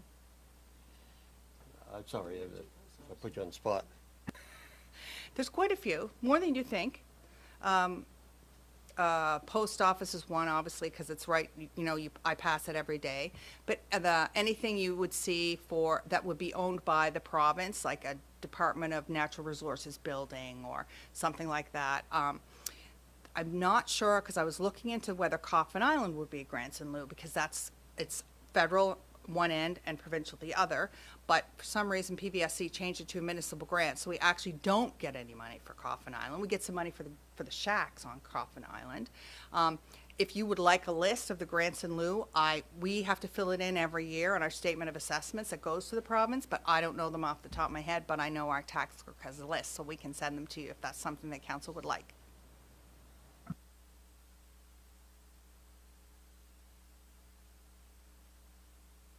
I just want to quickly comment on the Coffin Island, because that's something that the mayor and I were talking about earlier. So you say half federal, half provincial, but we get a tax base from the fish shacks that are on there. Is that what you're saying? So the lighthouse is federal or provincial? It's my understanding that the lighthouse is on the PID that's federal. So if memory serves, there's 8 PIDs on that island. And there's one that says owner unknown, and the other ones are either provincially, like owned by the Crown, which is federally, or provincially, which is the province, Department of Natural Resources, or whatever their name is right now. So when I was talking to our tax clerk about it, because I said I needed to figure out why are we getting grants? This is a question I ask: are we getting grants in lieu for this? Like, how much money are we getting for Coffin Island? So she went and looked on the list that's given us by PVSC, and they changed it. We put it in when we do our statement of assessments, and they change it to municipal grants. So she's finding out for me what exactly that means. What it means to me as a finance director is we don't get any money from it. But she does do individual invoices to 8 individuals for what we call fish shacks that are on the island. So they're $85 a year that are paid. And I don't know who they are, but I do know that they're 8, and they're $85 a piece. That's interesting, yeah.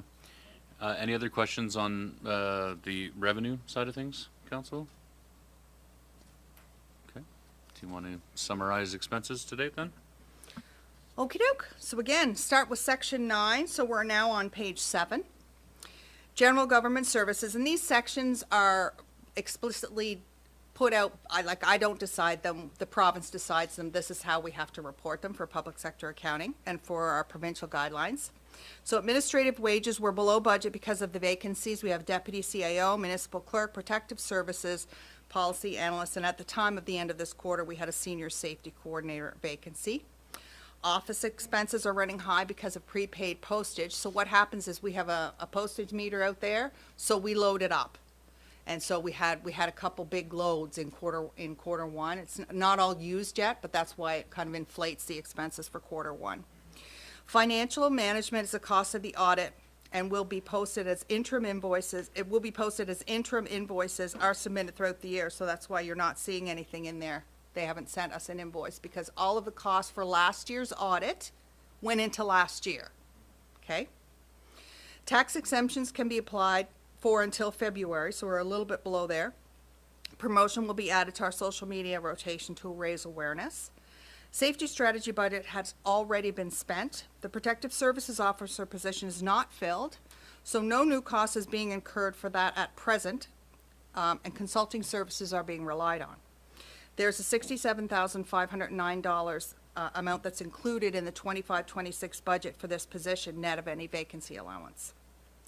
Grants to organizations that have been dispersed are Queens County Transit, $70,000, and Queens County Food Bank, $15,500. Both of those were approved during the budget process. Uncollectible taxes are the result of a property having 2 PIDs in the land registry, and it only being one account. I think I talked to all of you about that in a previous meeting. So that's it for section 9. Does anyone have any questions on section 9? We'll zip right into section 10. No one's snoring, so that's always good. So our senior safety coordinator started in July 2025, so that's amazing. Love to see her. Training expenses are over budget for building inspectors due to an accelerated training program enrollment. And Director McLeod did come and talk to me about that, and we have been remiss in spending all of our training budget for administrative. We always have a lot there, a bucket of money. We never spend it, so I told them, don't worry, if it's important that you get your inspectors trained, if you can accelerate it, please spend the money, because we have some extra money on the administrative budget line.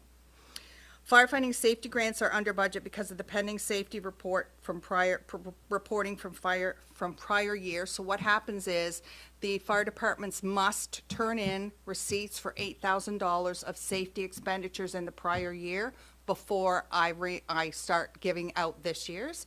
And we had, at the end of that quarter, we had a couple of departments that hadn't done that. Believe right now we only have one that hasn't done that. Firefighting safety grants, oh yes, here we go. Fire halls, $18,000 was in heat repairs involving asbestos removal, so that's why that's over budget. And the snow removal was a late invoice from fiscal 24-25. So that was section 10. Pretty straightforward. Does anyone have any questions about section 10? Okay, section 11, transportation services. Roads and streets, the maintenance is already at 96.5% of budget. That's because $42,000 was a purchase of a roller and a vibrator, and charges from back-ordered equipment were posted in this fiscal year when they were actually received. So remember when I talked to you about, oh, we're going to have stuff up front, purchasing those equipment, that's up front. They're done. They're purchased, so it was part of that 100%, but now we've bought them in quarter one. Traffic signs and markings, that's 46% of budget, is mainly line painting. Again, that's done in quarter one rather than spread out through the year. Paving expenses typically comes later in the fiscal year. That's why you're not going to see anything there. Airport insurance is below budget as a separate policy secured each year for operating the airport. So we get two policies. We have one airport liability policy under our general policy, and then we have another policy which is an operating policy for the airport. That we don't receive that. I think that comes in January. The amount posted is the amount of general liability coverage. Yep. So, moving right along to section 12, if anybody any questions on roads and streets, we're good. Section 12, environmental health services, so that's our wastewater and our solid waste. Solid waste operations were under budget mainly because of the over budget, mainly because of a hydraulic pump replacement, which was not anticipated. And household waste operations added costs due to backlog of materials. Safety implementation halted ability to manage in-house, and a contractor had to be hired. MRF inspections occurred in quarter one, resulting in actuals being almost 50% of budget again. Those costs went into the first quarter. Section 13, Hillsview Acres. There is a detailed schedule at the end of the document. The only things that I noticed, and I touched base with Audrey about, we had a sprinkler inspection that was not included in budget, which is why the building and sprinkler repairs is over. General maintenance is over because of the projects funded by Department of Seniors and Long-Term Care that have not been reimbursed, and specifically $85,000 for a roof. That's approved, so we know we're getting that.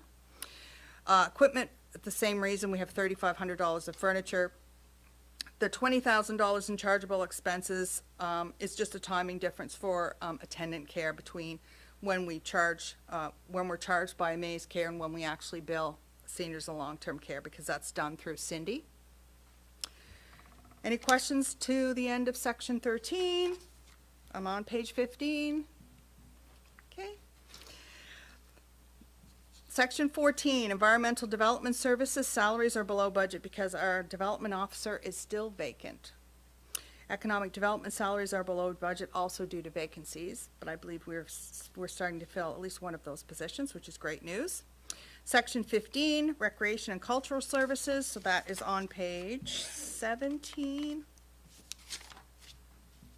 Yep, 17. Queen's Place facility management, larger projects included in budget completed in first quarter, such as railings installation. Blacksmith Museum work that was carried over from last year was not included in the budget, as it was expected to be completed last year. Community grants and programs funds distributed $16,500 to North Queens Active Living.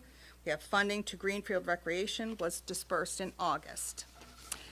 The last section is section 16. This is where we fund the reserves. So this is where I take money from the operations, which is the tax rate, and put it into reserves. There's nothing in there that you should see that would be out of line with the budget. Does anyone have any questions about operations? That leaves us with utility. I just have a question.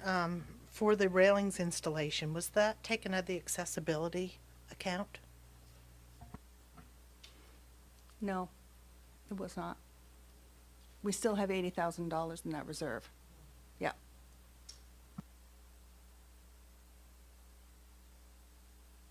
Any other questions, council? Go ahead, Director Vino. Okay.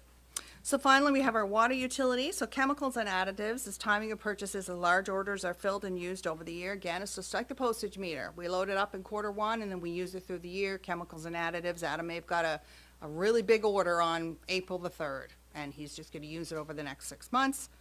Facility repairs and maintenance is due to an emergent repair that was required on a tank in the facility that was condemned by the chemical supplier. And the depreciation entry is made at the end of the year, so you're not going to see that until the end of the fiscal year. And that is my Q1 summary. Does anyone have any questions? I did not see anything that was sticking out to me as a red flag. Q1 is just kind of, we just kind of see where things are flowing. So far, everything looks positive. Maybe just on that second to last item with respect to the tank that was condemned, so that was an unbudgeted expense, that was unanticipated? That's correct. Any other questions, council? I look for a motion that the Council of the Region of Queens Municipality receive the report titled Financial Review 2025 Q1 for information. Moved by Councillor Jenkins, seconded by Councillor Carver. Any discussion on the motion? All those in favor? Carried. Thanks very much, Director Vino.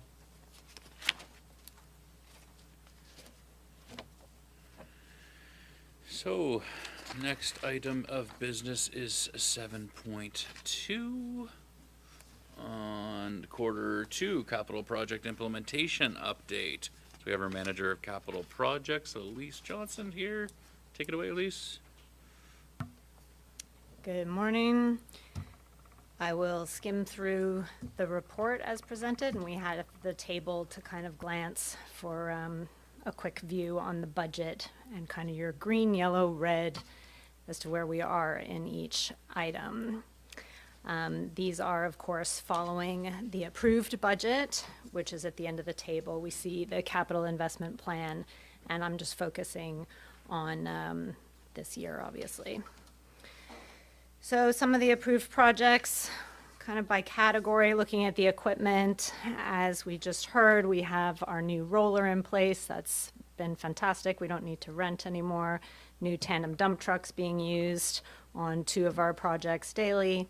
Some other items are coming in within a week or so. The salt truck delayed delivery may lead to some challenges over the winter.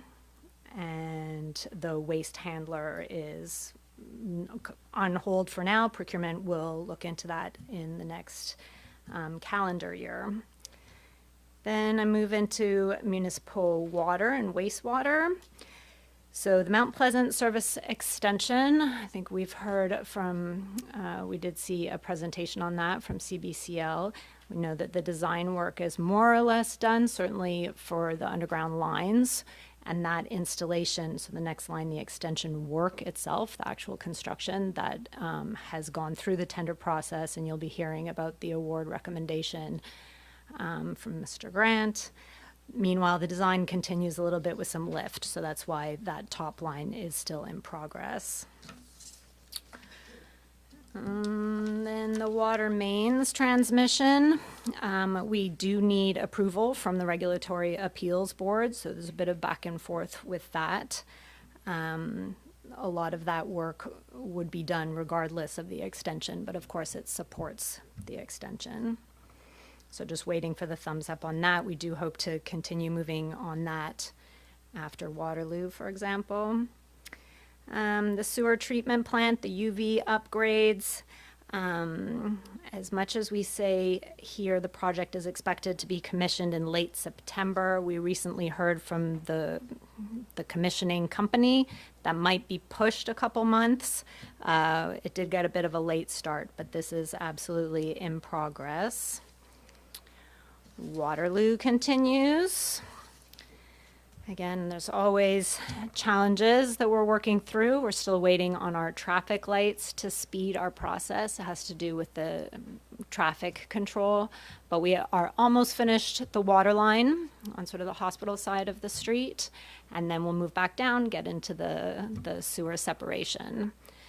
A little bit weather dependent, of course, how far we can get along, whether we get into our curbs and surfacing. So the next month we may be looking at what the plans are for that. And certainly the pump station at the bottom of the street to push the sanitary back up is going to be the last phase. So we may see a bit of a delay there. But moving along. Queens Place Drive extension, we were ready with the lines for the long-term care facility. They're going to be hooking up any day now once they set up their accounts. It's all been tested and good, and we move into the surfacing of that road after that. That might be a mix of in-house work and subcontracts. And I don't know, should I do a little pause here for questions halfway through? Sure, go ahead, Councillor Wenzel.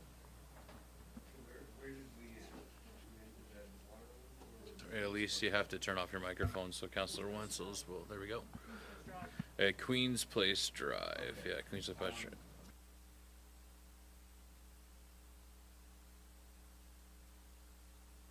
Drive.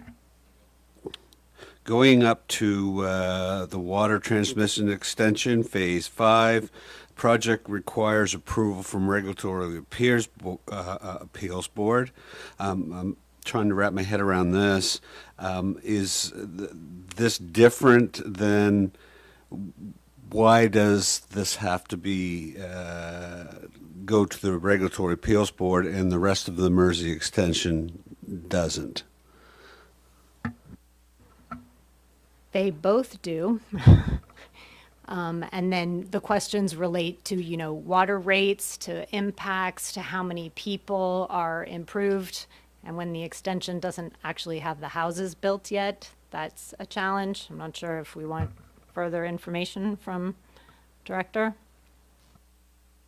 Maybe I can ask those questions to Director Grant when he's sitting in that chair, unless you'd rather do it now. I can, oh, all right, Adam, come on over.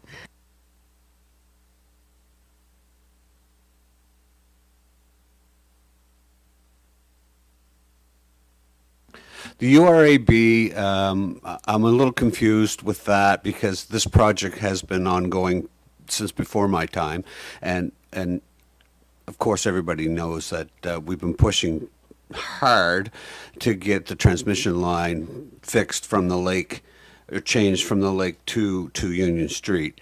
And when I first read this, I assumed that the extension needed on the west side, which I just spoke of, needed approval, but the other end didn't, but it does. And I'm wondering now, we're asking to increase our water rates and all that stuff, and I know that has to go to the board, but now all of a sudden a project that has been in place for quite some time, that we had approval for and we have money for, but now all of a sudden we got to go back to the board. Help me understand. I'll do my best. So certainly, and then just reading through today, we've done or completed, I think, 3 to 4 phases of the transmission main in the past. Our interpretation of the requirements in the Public Utilities Act was that only projects over 250,000 required approval from the RAB. Last year, when we spoke to them, because we had our first project that was more than 250, they don't consider the phases that are already completed, or sorry, they consider the phases we already completed that they should have had also approval because they're part of one big broader package. So essentially the previous 3 to 4 phases, they should have had approval as well. So we are working with them right now on a new approval application that would incorporate or I guess commission the transmission main right from the water treatment plant right to Wolf Street. That's how they want it, so that's what we have to do. So that's why we didn't get the project underway last year, and we're still working this year on the application. The Mount Pleasant expansion also requires approval under a separate scope because it's a different project. They're both related to growth in the community, but they're both related to water distribution in the whole community. Does that help? Sort of. So the removal of the old pipe and new pipe from the town lake or from Roy Turner Drive to the bottom of Union Street, that is separate, or is that included in the Mersey Point Exchange, or is that its own project? Is it one big project? That is one completely separate project that was started way before Mount Pleasant was, or way before developers approached the municipality about Mount Pleasant. So the first phase of the transmission main was built in 2018. In subsequent years, we did subsequent phases of it. They're both related, so Mount Pleasant can't happen without the transmission main replacement. But the transmission main replacement needs to happen even without Mount Pleasant. Does that add more confusion for you? No, actually, it doesn't. It's so hearing the words come out of staff's mouth that we can't do Mersey Point extension until we get the new transmission line on the west end makes very much sense to me. I understand that, and I've been preaching that. But now it looks like another hiccup. And right in the middle of us asking for water increases, and now we got to wait for the provincial board before we can start a project that we've already stated back as far as 2018 that we were going to do. And my understanding is we have money for it. Whether it's gas tax or whether it's from, but now the hiccup is we have money for it, we're going to do it, we know we need to do it before we start up on Toad Hill, but now we have to wait for the government to approve this. It's very, very frustrating, Adam, but I do thank both of you for helping me understand it a little better.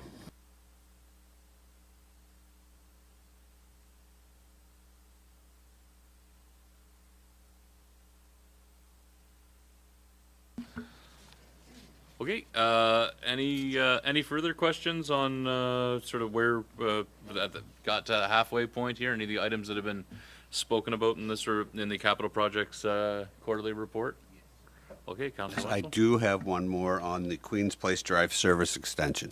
Is this a shared expense with the Nova Scotia government or the folks building the manor, or is this a complete municipal expense?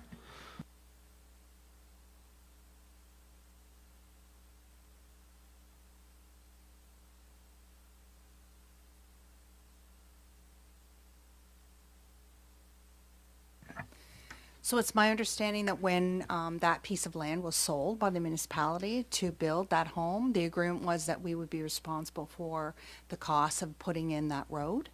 So the proceeds from the sale of that piece of land went into the Special Capital Fund, Special Capital Reserve, and all costs associated with the Queens Place Drive extension will come out of that reserve. So it will not affect the tax rate, it will not affect our surplus, it will not affect anything that we use more often.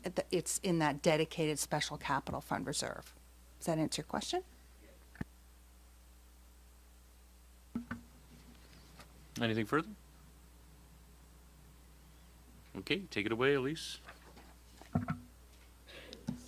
All right, the last item in the municipal water and wastewater infrastructure, the red box for the PLC computer for water utility has not really been implemented, but the design and development will begin late fall shortly, and that's with a few departments. Moving down to solid waste, the site improvements, really, I feel director can speak to this. Construction anticipated in the start of the new calendar year. Nothing's quite started there yet. But the solid waste facility scale refit, I'd say, is a good halfway through with the software upgrades. The scale arms are in service, and replacement scales are meant to come in a couple months. Moving to parks, facilities, and transportation, the universal washrooms that we'd like to see around the splash pad and park are still in conceptual stage, we'd say. There's some challenges there in terms of underground piping and network of sanitary in particular, but there's a good budget there. So we'll continue working on some ideas, probably bring that back if there's any big changes to the scope. The Gorham Planter rehabilitation, we have materials on site. It's just waiting its turn to be constructed. The Beach Meadows infrastructure, hopefully you have enjoyed. A lot of people have enjoyed the shelters. Everything is pretty well done there, just a little bit of line painting coming up soon. The HVAC replacement down on the Business Development Center is over 90% complete. We saw the third and final unit, as much as the notes here say that the third was going up. That's up, you can see down there. Yes. There was a bit of challenge with the humidity controls, interestingly enough, to say that aircon was kind of working too well when it was designed to have 200 people and 200 computers, which it doesn't have. So it was just cooling too fast and not dealing with the condensation very well. But that's been dealt with. We just need to see some final reinstatement of that back construction area from the contractor who's done some work there already. The library renovations, we're just looking at the exteriors really, nothing more in the interiors. I think some of you will enjoy the protected space in the parking lot after council's meeting. We'll continue with some parking painting, the signage posts, the canopy to the entry, and some facade improvements. That will be ongoing. Then the bridge sidewalk redesign. It was awarded. We did have a site visit, took a little boat underneath, took some pictures, and the report should be very soon incoming. And we may have some challenges there. I did note that we may not be able to put that side because of the nature of the width and the weight it has to take. So the structural feasibility is still moving forward with that. Continuing Old Burial ground wall rehabilitation, the tender process led to over budget, so staff is working on alternative solutions. The outdoor pool, and then the one in red, still the sidewalk, we're gonna look at design and procurement for that in a couple months. That's just not on the table just yet in Q2. The pool is moving along nicely, sort of balancing our in-house work with some of the contracted work. It's going to be a little bit weather dependent, but the pavilion can certainly keep going through the winter. We are hopefully still looking forward to swimming next summer there. That's the goal. And continuing with some grant, see if they can help us out, Efficiency Nova Scotia and Green Municipal Fund in particular. Next will be Town Hall Arts and Cultural Center, and in particular the washroom. So there is budget allocated to that, but as we went through about a month or so ago, the next one, this holistic design where we have architectural services, we might have had a design for the bathroom, but we want to make sure that that can be integrated with all the other elements. So that is on hold. I'll just jump into the next one there, that Architectural Services has had a site visit. They're starting to compile code needs, all the different bits and pieces, and I'm probably going to start a stakeholder community engagement process shortly, and then hopefully we can move forward with the universal washrooms before the end of the year. Then the other additional was the fire alarm system in the Liverpool Business Development Center, and that has been awarded, and we're looking for just a scheduling so that we can move quickly, and it's a good time now while the HVAC contractor is wrapping up, and then hopefully it can be ready for new tenants. A few items that did not get on the table are the Queen's Place Capital. So I'll verbalize that the LED light retrofit that was in progress through last week. I believe it's finishing up just even today. The compressor panels are in progress and to be in before the end of September, according to the contractor. And finally, the audio system that was awarded parts have been ordered and they are ongoing, and that's feeling pressing for our season. And beyond what was on board, just a little note to say that we have been accepted as part of a pilot, a 3-year commitment through the Clean Foundation of Canada, that we want to be working on a climate mitigation plan. We have little bits and pieces in some of our work and plans, but we're trying to have a more holistic guidance of the work we're already doing. So as we have every capital project coming through, we want to maintain the climate lens that we all know too well. So any questions on that second half? So maybe what is our participation, just to understand what our participation in the Clean Foundation pilot, what that encapsulates, or? They were really just looking for a minimal participation from staff that I agreed that I had capacity to do, just a minimal number of hours, and it's pulling in reports and it's helping connect them to stakeholder groups, to what we have in place, where our gaps are. So they'll be looking for information, but it didn't feel onerous in terms of, taking the staff's time to do anything new. And so will they provide us with recommendations? Will there be an output? Will they provide us with insights? Absolutely. So the 3-year commitment, obviously there are certain stages that I helped outline with the help of other staff. So that could be shared, certainly, because I think we're just in the starting point in the next week or so. If I share that, it'll help articulate our steps. We compile what we have, we look for gaps, we look at the projects that we're doing, and help fill in those gaps. Starting, community engagement. By the 2nd year, maybe things are in design, grants are being sought, and by the 3rd year, you're really looking to implement some of those, or at least see them informing the current projects a little better. That's great. Thank you. Sorry, another couple of questions from me. With respect to the South Queens outdoor pool, so, are we reasonably confident that that's on schedule and that we're going to hit the deadline on that? Yes.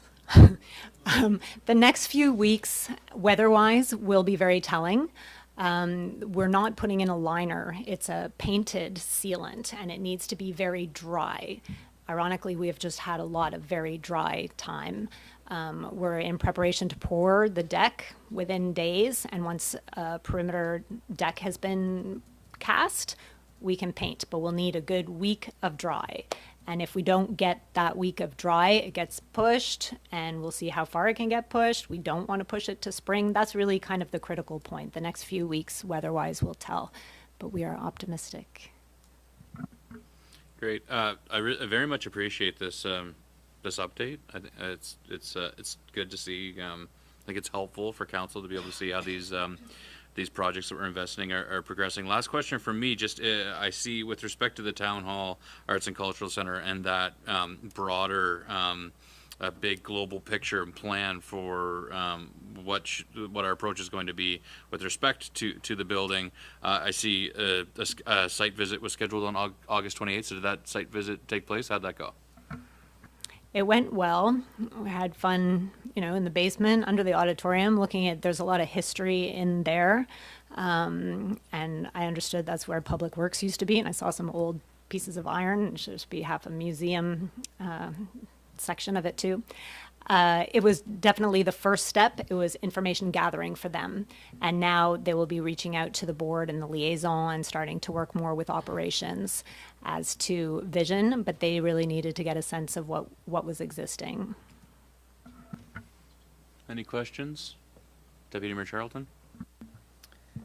Thanks for the report. I don't have a question to you folks. This is actually to our CAO, because I'm just wondering, in this, when I look at the sidewalk project from Miller to Harley-Humphrey, Section 1, and speaking about this in our budget, recognizing that this lines up with this capital plan, lines up with the fiscal, I certainly, I guess, and for maybe an unreasonable expectation on my end, but when I see that sidewalks won't be until winter 2026, that makes me a little sad. And so my question is, what would be the options if it was the will of council to try to expedite that process? What would our options be? I'm just wondering if that could be potentially discussed. Yes, so Mr. Mayor, that could be an option. So if that is the will of council, I think council providing that direction to staff and then would be happy to research what options might be.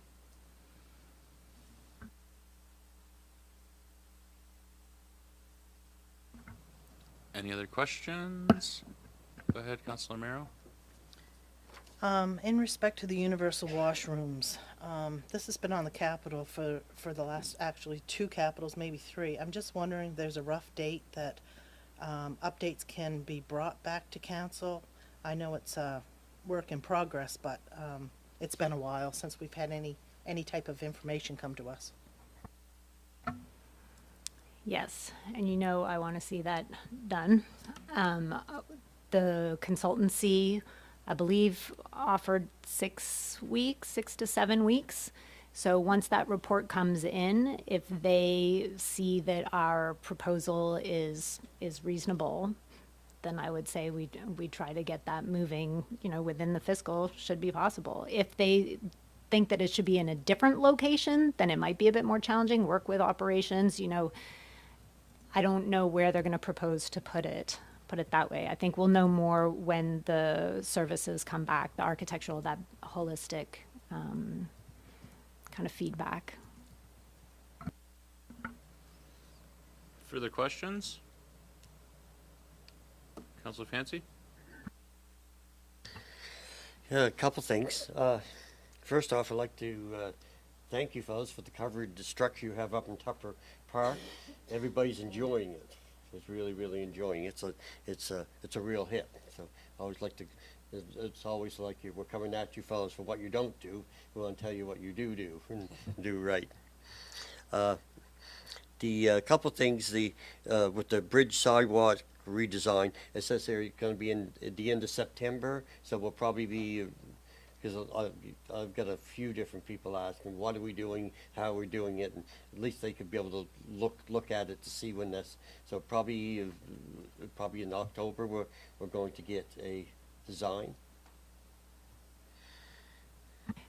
It starts with the structural feasibility of whether the cantilevered is viable or not. And I gather really within 2 weeks we should have the report, and that can inform the next steps in terms of design for sure. The other thing, with the Liverpool Fire Hall, we've talked about heat pumps and things. I know it's been all looked into. Where are we with that anyway? Yeah, so the report's in progress yet. We haven't received a draft, but I would expect it in the next 4 to 6 weeks. And from there, hopefully position us to provide council with a fulsome report in anticipation of next budget year. Any further questions? Okay, I know Deputy Mayor Charlton has indicated that she would like to present a separate motion, but prior to that, maybe I'll just get a motion that the Council of the Region of the Queens Municipality receive the report titled Quarter 2 Capital Project Implementation Update for Information. Moved by Councillor Carver, seconded by Councillor Jenkins. Debate or discussion? All those in favor? Passed. Deputy Mayor Charlton, do you have a separate motion? Yes, I would like to move to direct staff to come back with options to expedite the sidewalk from Miller to Harley Humphrey. Is there a second to the motion? Seconded by Councillor Wenzel. Debate or discussion on it? As you moved it, do you want to discuss it, Deputy Mayor Charlton? I'd just like to comment that there are folks using that space, and that was something that was identified as a requirement when that space was moved there. And I think that if we have any opportunity to put that infrastructure in sooner, that it would be the best thing to do. So, thank you. I'll echo an agreement. Anything we can do to expedite if there is an opportunity to do so, I think I'd like to see that. Just with the good work that our rec folks have been doing around active transportation and the creation of the new space over there, everything that we can do, I think, to remove barriers and encourage and accommodate further access out here is a good thing. So I agree. I think that's would be prudent, realizing that, you know, whatever options are available to us, but if staff could explore if there's an opportunity to expedite that project, I think that would be great. Anything further on it? I'll ask the question. All those in favor of the motion? Carried. Okay, thanks very much, folks.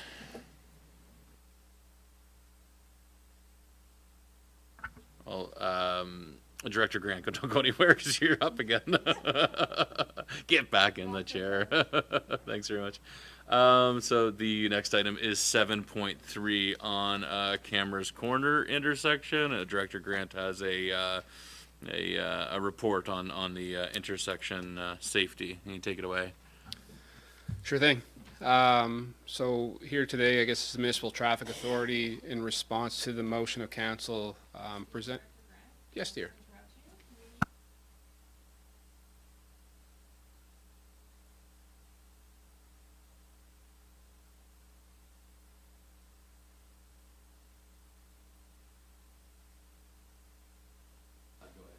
All right, any questions? No?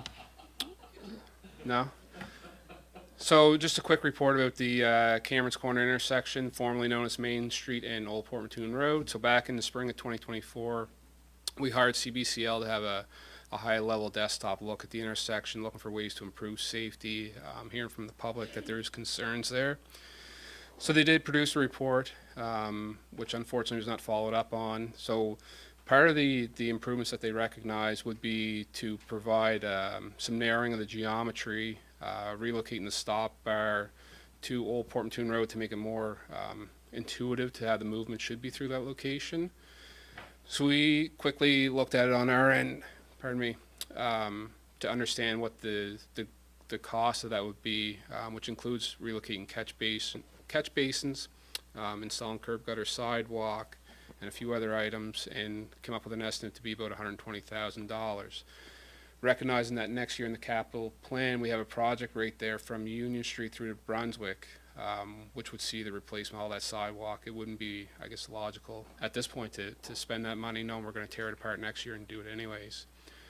So we did have an internal discussion and have determined that the best way to move forward at that location to improve safety would be to convert it to an all-way stop, so a three-way stop per se, with the installation of those signs by the end of this month.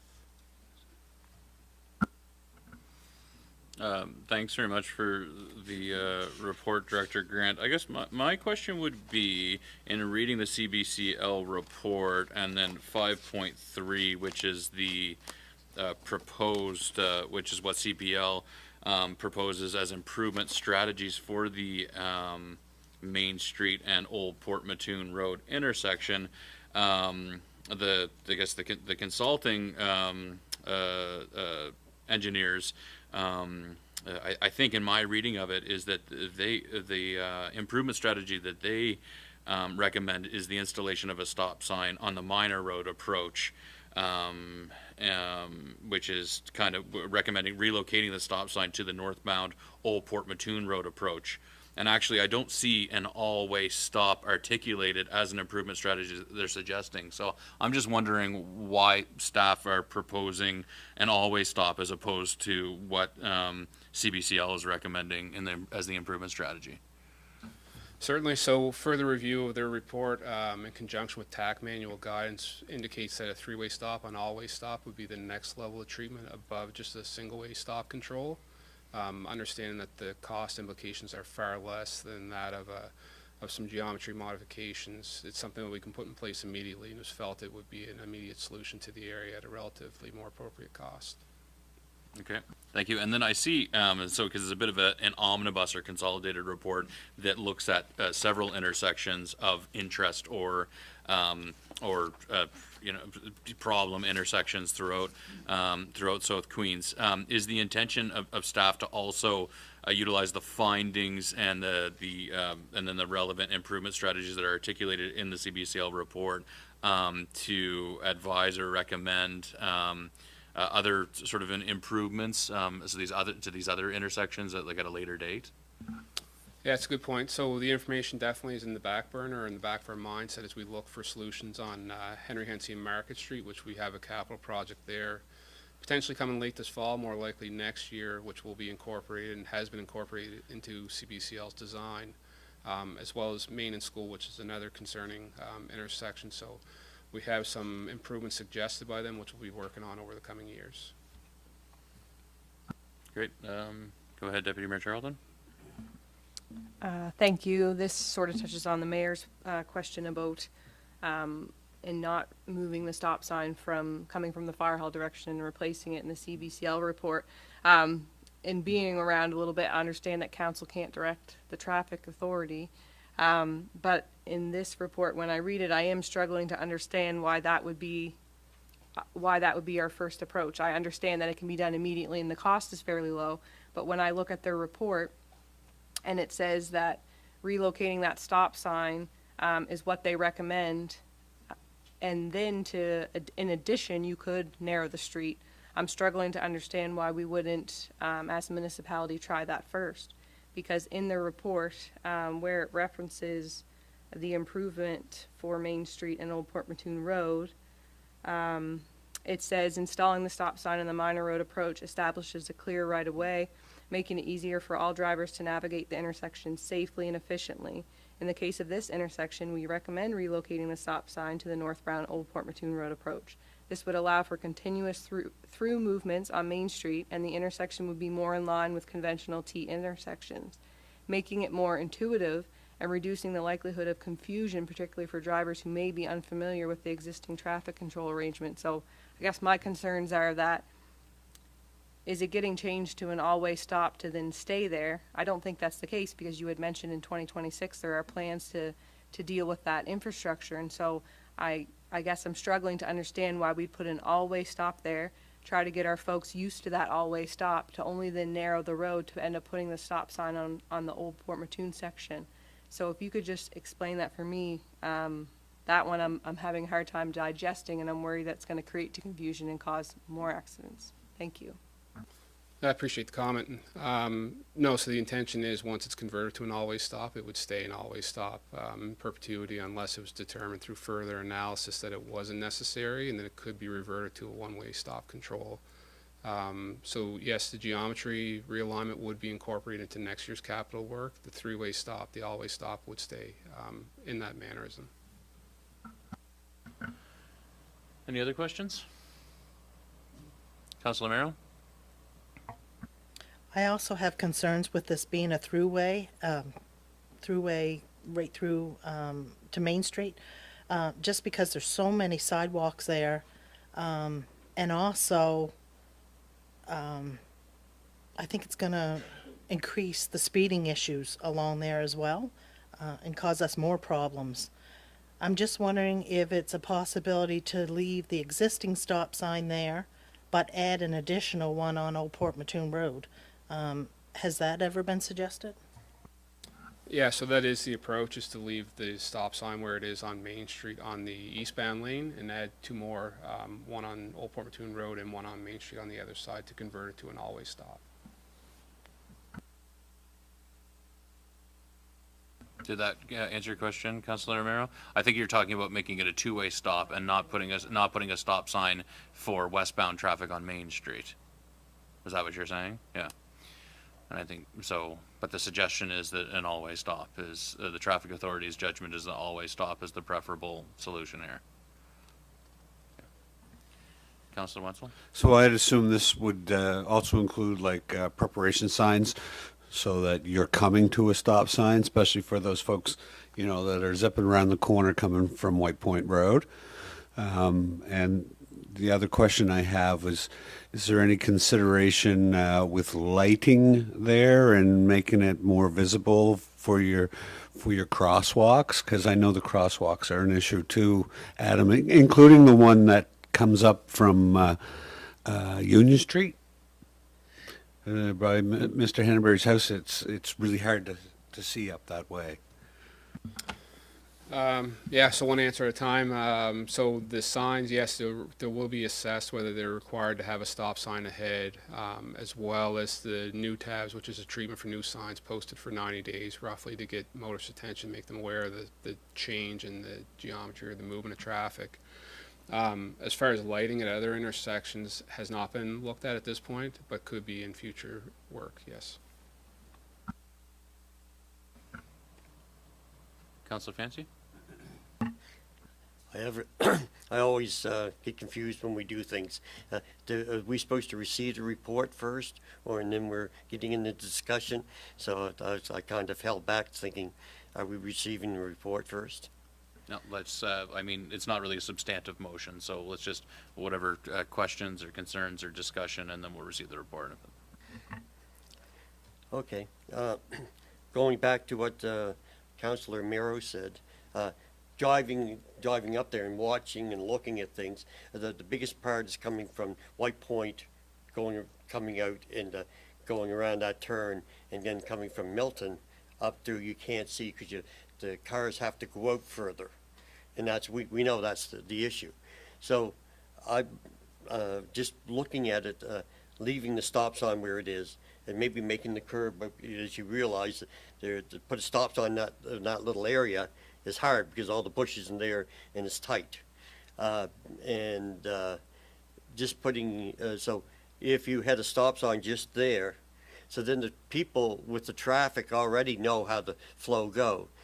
The more changes you make, the more people get used to the old way, and they do some silly things. But if it was just a stop sign there, it could be seen from Milton. You know, you wouldn't have to come out because you'd see the car stop, so you wouldn't have to worry about coming out any further. You would have you also, when you stop there, you get the crosswalk that goes across there.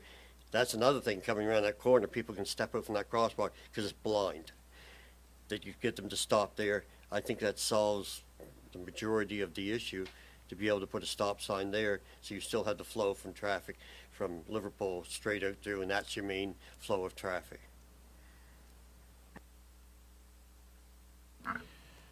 Anything further, council? So just to clarify, my understanding, and we're going to get further clarification from staff, and so we're always able to present our suggestions, but my understanding is that actual decisions about signage at intersections is the authority of the traffic authority.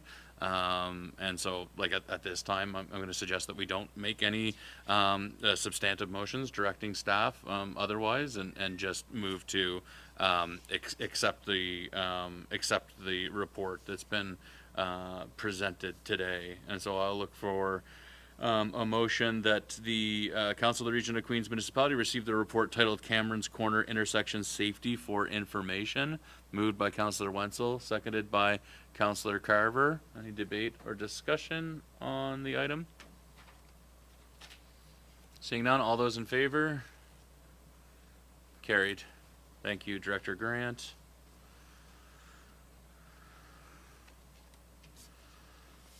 Okay, how we doing? 11:35. Doing all right, folks? Doing all right? Okay, perhaps let's take a quick 5-minute break and reconvene at 11:40, please.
I'll hit the microphone. We've attended to the bylaws and policies in section 8. We have no correspondence for action, no correspondence for information, no report from in camera in today's agenda. So next comes my report, the mayor's report. I thought it was going to be brief because I was on vacation for a couple weeks, but then when I went to compile it, I don't know, brevity's not my strong suit. And so I'll just get going. So August 15th, I met with representatives from the Nova Scotia Guide Service to discuss work performed at the pond in Pine Grove Park. There's opportunities to stock the pond and host learn to fish programs at the park, and to access funds and work with the Inland Fisheries Program area of the Nova Scotia Department of Fisheries and Aquaculture. To secure funding for barrier removal and enabling infrastructure so people of all abilities can access and fish at the Pine Grove Pond. So that's something that we're very excited to see. We're also going to work on messaging and some signage about the new flapper that's there, so that folks understand how that system works and why it's in place and how it regulates water levels and ensures that fish stock and fish populations can be sustained within the pond at Pine Grove. So really value the a partnership of those folks in the community. August 16th was a whirlwind day down here in South Queens. It was pretty exciting stuff going on. I, with Deputy Mayor Charlton and Councillor Wenzel, attended the Memorial Auto Show in Privateer Park. There were a lot of cool cars. It was a beautiful day. It was a great turnout. Thanks to the organizers for what was a really, really great event. My favorite was the cream-colored 1965 Porsche Speedster. I thought it was a really cool car. And then we moved on and out to Brooklyn for the cardboard boat races at the marina. So I was joined by Councillor Mero, and the MLA and MP were there, as well as hundreds of excited competitors and spectators. So big thanks to the volunteers from the Boating Association for organizing what is a great event and becoming something we look forward to on an annual basis here in Queens. And then I wrapped up the day by heading out to the Hank Snow Tribute Country Music Festival, where I was really honored to present Joe Wood, or known by many as Joe Radio, with a certificate of achievement from the region of Queens, as he'll be inducted into the Canadian Country Music Hall of Fame this week out in Kelowna. And so it's in the builder category, and it's recognizing the work and the contributions that Joe has made to the Canadian country music industry as a producer, and also his knack for discovering emerging country artists and then amplifying, getting them on the radio. So he did that for a lot of artists. And he still continues to work really actively in that industry. And so Joe actually joins Carol Baker and Hank Snow as Queens County folks who have been inducted in the Country Music Hall of Fame. So that's pretty neat. And it's 40 years. Hank was inducted in 85. So 40 years later, Joe Wood, another Queens County fella, is inducted into the Canadian Country Music Hall of Fame. So big congratulations to him. August 19th, we hosted 2 municipal advisors from the Department of Municipal Affairs, and they provided a workshop on best practices and municipal governance, and helped our council members and staff to identify ways that we can contribute, to continue to function better as an organization. We're in the process of improving our approach to these meetings, how we direct and request staff direction and receive staff reports. And I certainly appreciate the interest of all staff members and council members to continuing to learn and grow and improve the way that we make decisions as an organization and how we work to provide services to our residents. August 26th, our entire council had the opportunity to meet with a member of Parliament, Jessica Fancy Landry. I think we had what was a good initial conversation to lay the groundwork for a collaborative relationship with her and her chief of staff. And we began to explore federal funding avenues for important projects in Queens. So thanks to the MP and her chief of staff for making themselves available. And as usual, I had my regular and ongoing engagements with our member of the Legislative Assembly, the Honorable Kim Maslin. August 29th, I attended the Celebration of Life for Devin Wynot, who made significant contributions to our community as a volunteer firefighter and a bus driver. He was my kid's bus driver out on the Western Head Loop, and he was a really, really good guy who died way too young.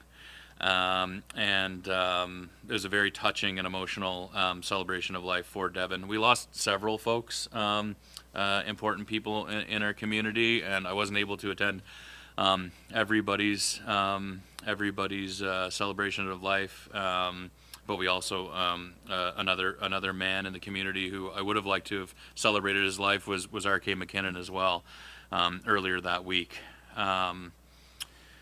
So that same day, I was also joined by our CAO and our Director of Recreation to meet with Principal Stacey Thorburn from the South Queens Middle School, where we kick-started collaborative talks on how the region of Queens can work better together with our school communities throughout Queens to provide recreational and social programming to our residents. And so the intent is that our rec folks will continue to engage administrators and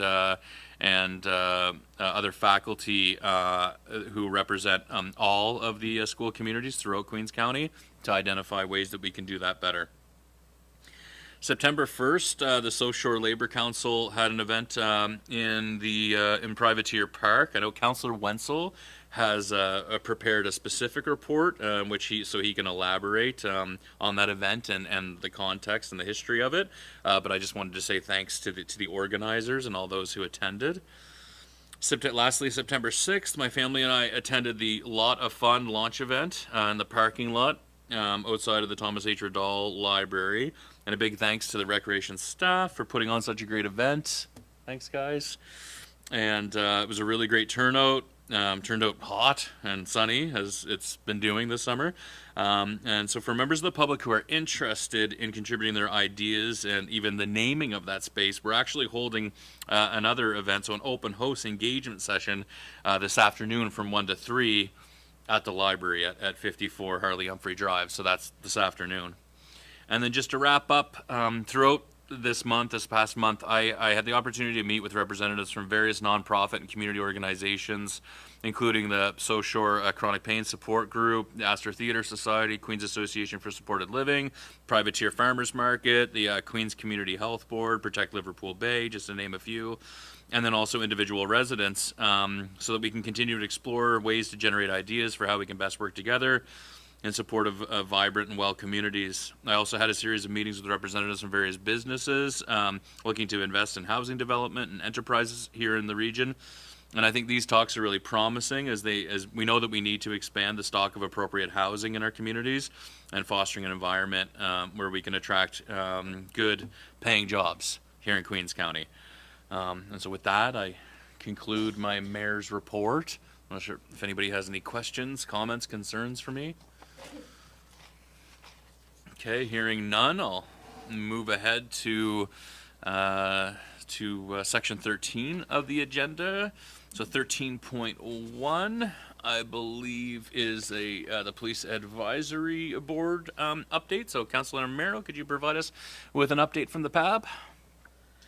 Yes, the Police Advisory Board met on August 14th. The Police Advisory Board members were given orientation training with Danielle Desjardins and Kirk Komotski from the Department of Justice. The training entailed an overview of public safety and security division foundations for effective police governance, the Nova Scotia Police Act and regulations establishing priorities for your municipality's police services, and an overview of the RCMP accountability. The role of the Police Advisory Board was clarified. It will assess community needs and values and act as a conduit between the community and the police. The board can set priorities, objectives, and goals. The Safer Communities and Neighborhood Act was discussed. The act gives residents of Nova Scotia the ability to anonymously report a problem, residence, or business. The policing review was released in June of this year, and the province is working toward implementing a universal system for all municipalities in Nova Scotia to ensure consistency across jurisdictions. Sergeant Archibald expressed his views once again at the point about the community exploring the establishment of an integrated street crime unit prior to the implementation of these provincial changes, as Queens County is the only municipality that does not have one. He emphasized that if there are ongoing issues, such as drug-related problems, the public is encouraged to call the police, as the lack of reporting takes away proper documentation that is needed.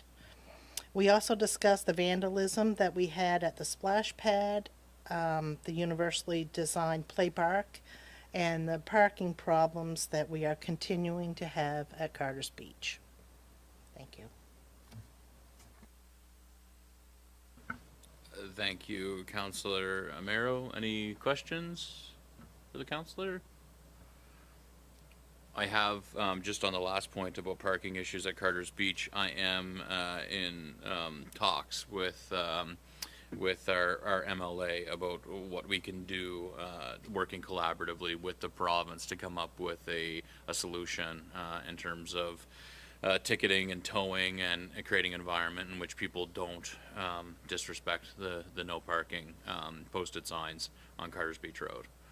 And then the other thing too, and I'm not sure if we'd want to look at it as a council, maybe I'm shooting myself in the foot by saying this in open session, but the road is called Carter's Beach Road. And I don't know how much that potentially contributes to the problem. Clearly, there's signage when you approach where the road splits that, hey, this is the accessible parking and drop off, and then you're supposed to turn right you're supposed to continue on via right to go to the parking lot. But from like a built design and user-centered design perspective, the road that we don't want people accessing Carter's Beach, largely not accessing Carter's Beach on, is called Carter's Beach Road. And so I'm not sure if it's something in the future that we may want to consider renaming that road, because it does seem intuitive that to access Carter's Beach Road, you would go down Carter's Beach Road. I mean, yeah. It is unfortunate, though, that the province has spent a lot of money in that area, and they're still parking along the road and causing problems, especially if emergency vehicles have to get down there. Oh yeah, no, for certain. It's a persistent. It is. I mean, it would be if there was a medical incident down there. There's no way that first responders would get turned around when they're parked in the way that they are sometimes. That's for sure. And it's such a nuisance to the residents who live along there as well. But yeah, go ahead, Deputy Mayor Charlton. I had some family visiting the end of August, and so I spent a day at Carter's Beach, which I rarely do. I would typically try to go in the evening, but I will say the parking lot, the new parking lot, was full. Yeah. So I was pleased to see that, and I know it can be a bit of a hike for people, but you can, use the accessible spots on Carter's Beach Road, and there is a drop-off zone. I did observe still quite a few cars parked on the side of the road, and I thought maybe it would be something that could be explored, almost like a guardrail along that side. Because if you actually didn't have room to pull over, you couldn't park there because you still have the space. And the other thing, and I think Sergeant Archibald brought it up before, was that the parking signs aren't super noticeable. And I did observe, I think, at least one that really kind of was just covered from overgrown trees. So I think that would be helpful to bring up to our MLA about the opportunity for guardrails there that would remove the option to park on the side of the road in the first place. Thank you. Go ahead, Councillor Roy. The guardrails, I had thought about that as well. But as you come up the road, there's no shoulder there. Mm-hmm. So there's no opportunity to turn off, like to get your car off. They'll just park in the road. So with the guardrails there, it might deter some, but not all. And honestly, I don't know what you'd do. Yeah. Other than I've sat down there and said to people before they could even get down, there is another parking lot. Oh, didn't know that. Okay. Yeah, okay. That big blue sign at the end of the road. I honestly don't know what you would do other than having somebody sit there and say, sorry, you can't park down there, or go down there and, drop your kids off or whatever. But then they'll go down there and they'll park in the tow-away zone. But so I am in the conversations with Minister Maslin on the file, though. I think if because right now we have municipal tickets being issued by the RCMP. We're exploring if there's provincial tickets that can be issued, given it's a provincial park and it's outside of the township of Liverpool, which would have more severe financial penalties associated to them, and then also posting, tagged and towed at owner's expense. And for my money, if you're from Halifax and you get your car towed and then you walk off the beach and your car's not there, and you got to take a cab to where your car's impounded, and then you got to pay the $100, $200 to get your car out of that, I think word's going to spread pretty quick, and that's going to act as a pretty effective deterrent. I think. But let's hope. I think we can help. I think it would only have to happen a couple of times, and then you would see some people wake up and say, oh, well, I guess we can't do this, or we shouldn't do this.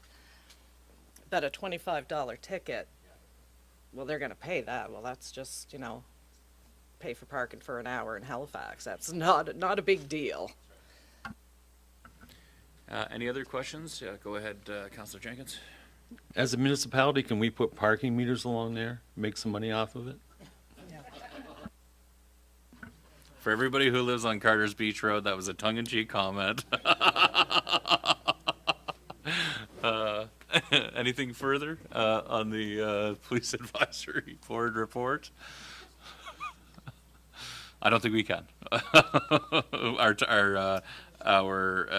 It's outside of, we don't have the jurisdiction there. Gosh.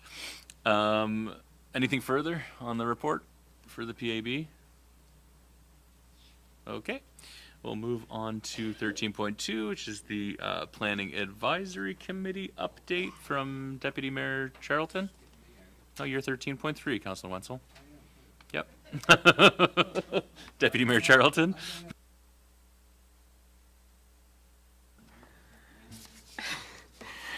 So PAC met on Thursday, September 4th. Members met and discussed what flexibility could look like in the downtown commercial core to allow for smaller commercial storefronts while supporting additional housing stock, after receiving feedback that the current 50% commercial requirement is challenging in larger buildings downtown.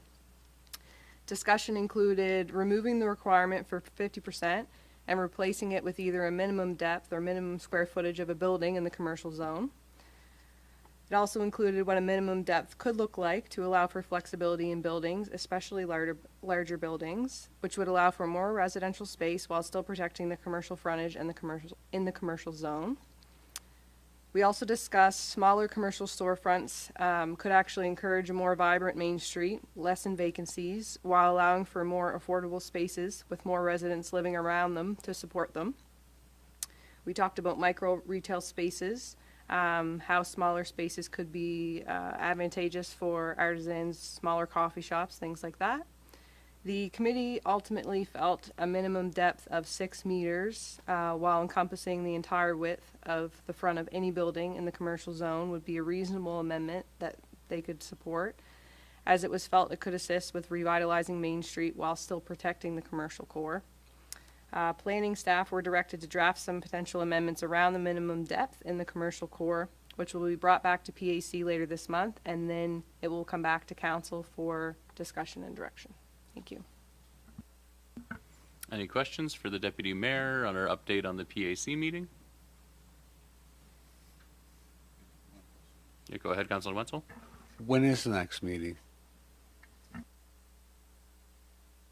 So we'll probably schedule a special meeting of PAC. We typically meet monthly, but we workshop this, and I think it's the intent to try to bring that language back sooner, because if we do consider these amendments, there's a process that has to go through. It's not something that happens overnight.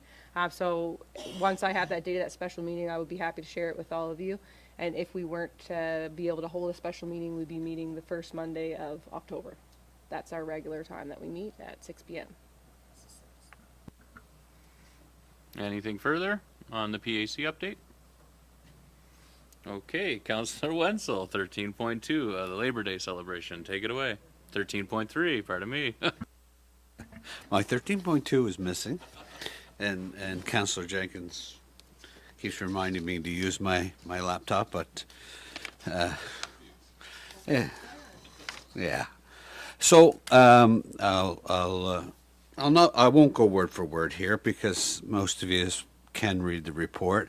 The Labor Day event, I thought was the second consecutive year in a row that we had it in Liverpool. But thanks to staff, they found out it was the third. And I find this this is a good thing, that because the South Shore Labor Council does cover Lunenburg County, Queens County, Shelburne County, and Yarmouth. So it's wide. The council is wide, and to pick Liverpool is significant. And Liverpool or Queens County always was significant when it came to labor in general. The one thing that came to my mind after the event, the first certification for unions at the Bowater, at the Mersey Mill, happened in 1935. So it would have been a 90-year celebration of certification. When you think about it, the mill opened in 1928-29, and within 6 years, a union was certified. So I think of that, and I thought maybe next year, if we're lucky enough to have it in Queens County, that with conjunction with our museum, we could probably have some sort of booth honoring that. I know a lot of memorabilia, a lot of files, a lot of history after we closed the hall was taken to the museum. So they are in possession of a lot of that stuff, including a book that was written on the 50th anniversary, and a lot of photos of those celebrations. And if you follow Timmy McDonald, our local historian, he had a lot of great pics from earlier events, Labor Day events that took place in Liverpool from, in the 50s, 60s. The streets were filled. They had parades. They had ball tournaments. It was a big deal because Labor Day is not just recognizing unions. It's all of the working class and the achievements they made for us all. And this year's event, which there were a lot of, I say non-affiliated, I mean non-union groups, and it was nice to see Big Brothers and Big Sisters and Special Olympics crowd, and I believe it was a wonderful event, and I hope it does expand. So if you read the report, I guess it's a little more spelled out there, and I thank staff for that report. And I would say another significant thing that is in the report is that our former Premier, Darrell Dexter, was there. And it's significant because when they shut the mill down here in Queens, and one thing that was made clear to the government of the day, because I was part of that, was the pensions. Our pension fund was very unique. It was noted across this country as the Cadillac of pension plans. And I believe Councillor Francis can atone to that. So when we were looking down the barrel of the gun and we knew what was going to happen, we made it clear to the government of the day and Premier Dexter several times that above all else, that was the most important thing in the end of the day. And that involved, $90 million, 500 families. And I thanked him many times because that's what he did. He saved it. So I thought it was very significant to have him this year at the Labor Day celebration and 90 years of certification. And I would be remiss without at least not bringing that up. And I think those families contributed so much to our area and the wealth of our area. So just wanted to throw that in there, and I wanted to acknowledge that he was there. There was a lot of politicians there too that I'm probably missing, but I encourage everybody maybe next year to do a little extra. Maybe we could have a talk with the Queen's Museum and maybe have a booth with some things to look at. And I thank Councillor. Yeah, thank you, Councillor Wenzel. Any questions, comments on the report? Councillor Fancy? The one thing I got in particular from being there was people from Harbour House were there. So we were able to talk with them as we start looking at transition house here or something in the area, that we could be able to, that you wouldn't be able to just go see them, but they're there so you can be able to talk to them. So it gives a way to make contacts and things like that. So appreciate that. Yeah, it was a great event. My experience is a little bit different because I had a very bossy 5-year-old hanging off the end of my arm, and he enjoyed the balloon, the clown who was blowing up balloon animals, and the free beach balls that the Labor Congress was giving out. So, yeah, we all have different experiences of these things in life. Moving on to item 14.1, Mr. Lane, special projects. If you could please come forward and provide us with an overview of this item regarding runway line painting at the South Shore Regional Airport, please. Thank you, Mayor Christian, councillors, good afternoon. So as you know, the South Shore Flying Club have a lease to operate and maintain the South Shore Regional Airport. They identified the need to repaint the lines and numbers on the runway, and they're requesting financial assistance to do that. We allocate $2,500 per year for maintenance work at the airport. We also have a reserve for future work. However, the quote that they have is for $4,675, which exceeds obviously the annual allocation that we have in budget, and this work wasn't identified in current operational budgets.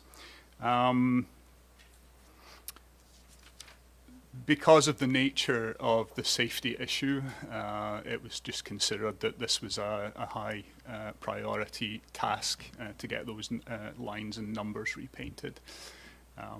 So we do have the $2,500 that remains unspent so far this year, and we do have the reserve, which has approximately $134,000 in it.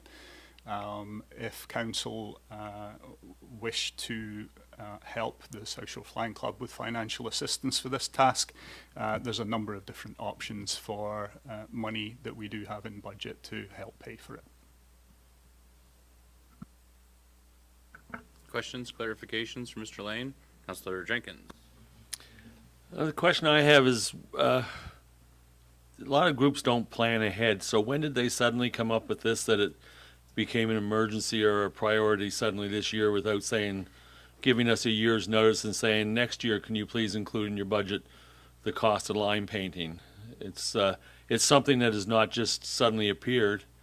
And I mean, I look at the lines and they haven't seemed like they haven't changed in 5 years, or even longer. So I'm just wondering why it became a sudden priority at the end of the summer this year. It's not. I honestly don't know the answer as to the rationale for that, other than the fact that I think they were hoping to take advantage of good weather.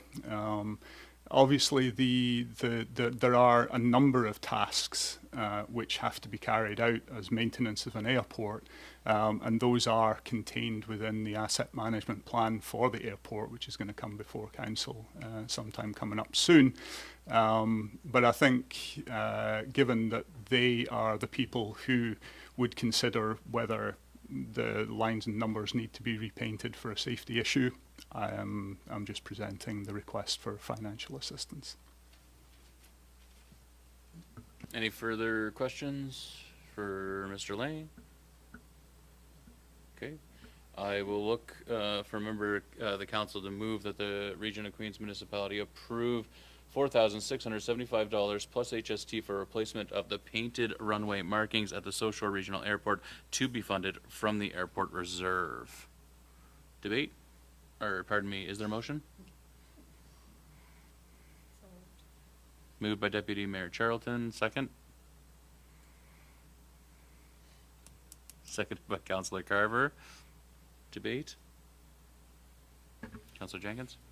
At this time, with this asset management plan coming into council this fall, I think it's something that we should be waiting on, maybe plan for next year. Further debate? Councillor Carver? When were they painted last? Does anybody know that? I don't know. No. So it may make sense to look at the asset management plan, see what our asset management coordinator has, deemed necessary, and engage the Flying Club in further conversations about how urgently this work is needed to be performed. Sure. Yeah. It's the will of council. Yeah, go ahead. The only comment on that was when there was discussion about the urgency of this work, the comment was made that because of a safety issue, the urgency is in the event of an accident, you would have wished that this work would have been done. Yeah, Deputy Mayor Charlton. Thanks, Director Lane, Richard. I noticed that as well, that it says in the statement, or the report rather, that it's considered a high priority. There's funds in the reserve, so I don't have an issue with this. If it's been identified that it's a safety issue, we choose not to do something and something happens, I think it's a liability for us, would be my view, so I think we should move forward. And we do, to that point, I mean, the agreement that we have in place with the South Shore Flying Club is we have placed the stewardship and the judgment in terms of appropriate maintenance and operation of the South Shore of the airport, the South Shore Regional Airport. We've placed that responsibility on them, and so this is because we don't engage in ongoing management and maintenance and stewardship of the airport and have somewhat contracted this party to do that. I think that's worth noting as well. So it is that party who's suggesting that we perform this work. Again, it is the. Would you like to get back in there, Councillor Jenkins? I would, because once again, it's something that if a group is mandated to manage the airport and maintenance and whatnot, this should have been coming to council a while ago, even before the budget was done. And there could be $100,000 of improvements that might need to be done that are all safety issues. So I think we should wait until the council has reviewed the asset management plan, because the actual painting of the runway is in their hands and not in ours at this time. Duly noted. Thank you, Councillor Jenkins. Any further debate? I'll ask the question. All those in favor?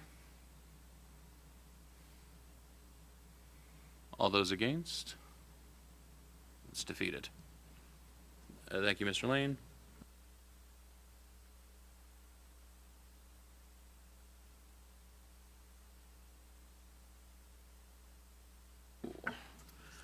Uh, 14.2. I'll invite Director Grant back up to provide, to deliver his report on the Mount Pleasant service extension.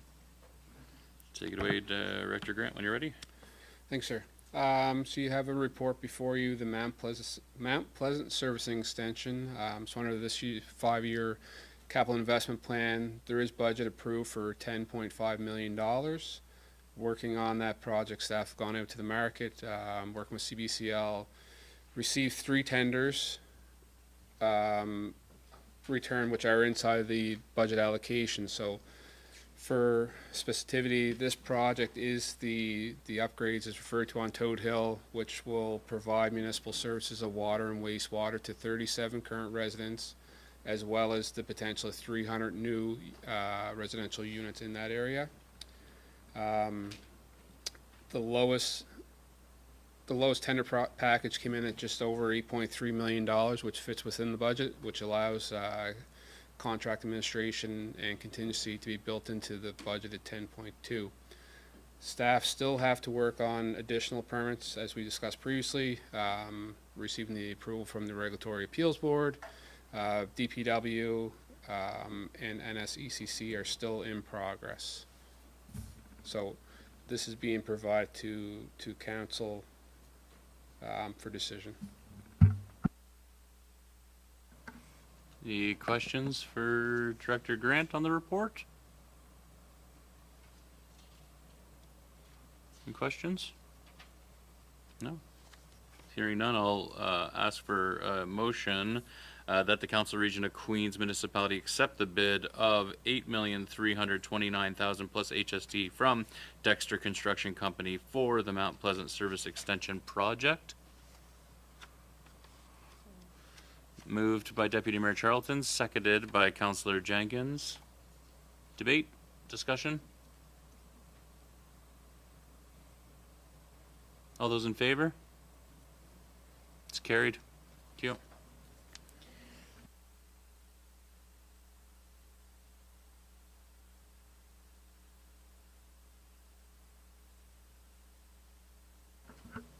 So we have a number of business items, one property matter, one personnel matter to discuss in camera. So I will look for a motion that the Council Region of Queens Municipality move to closed session to discuss those 2 items. Moved by Councillor Carver, seconded by Councillor Merrill. We'll move to closed session now. Thanks, folks.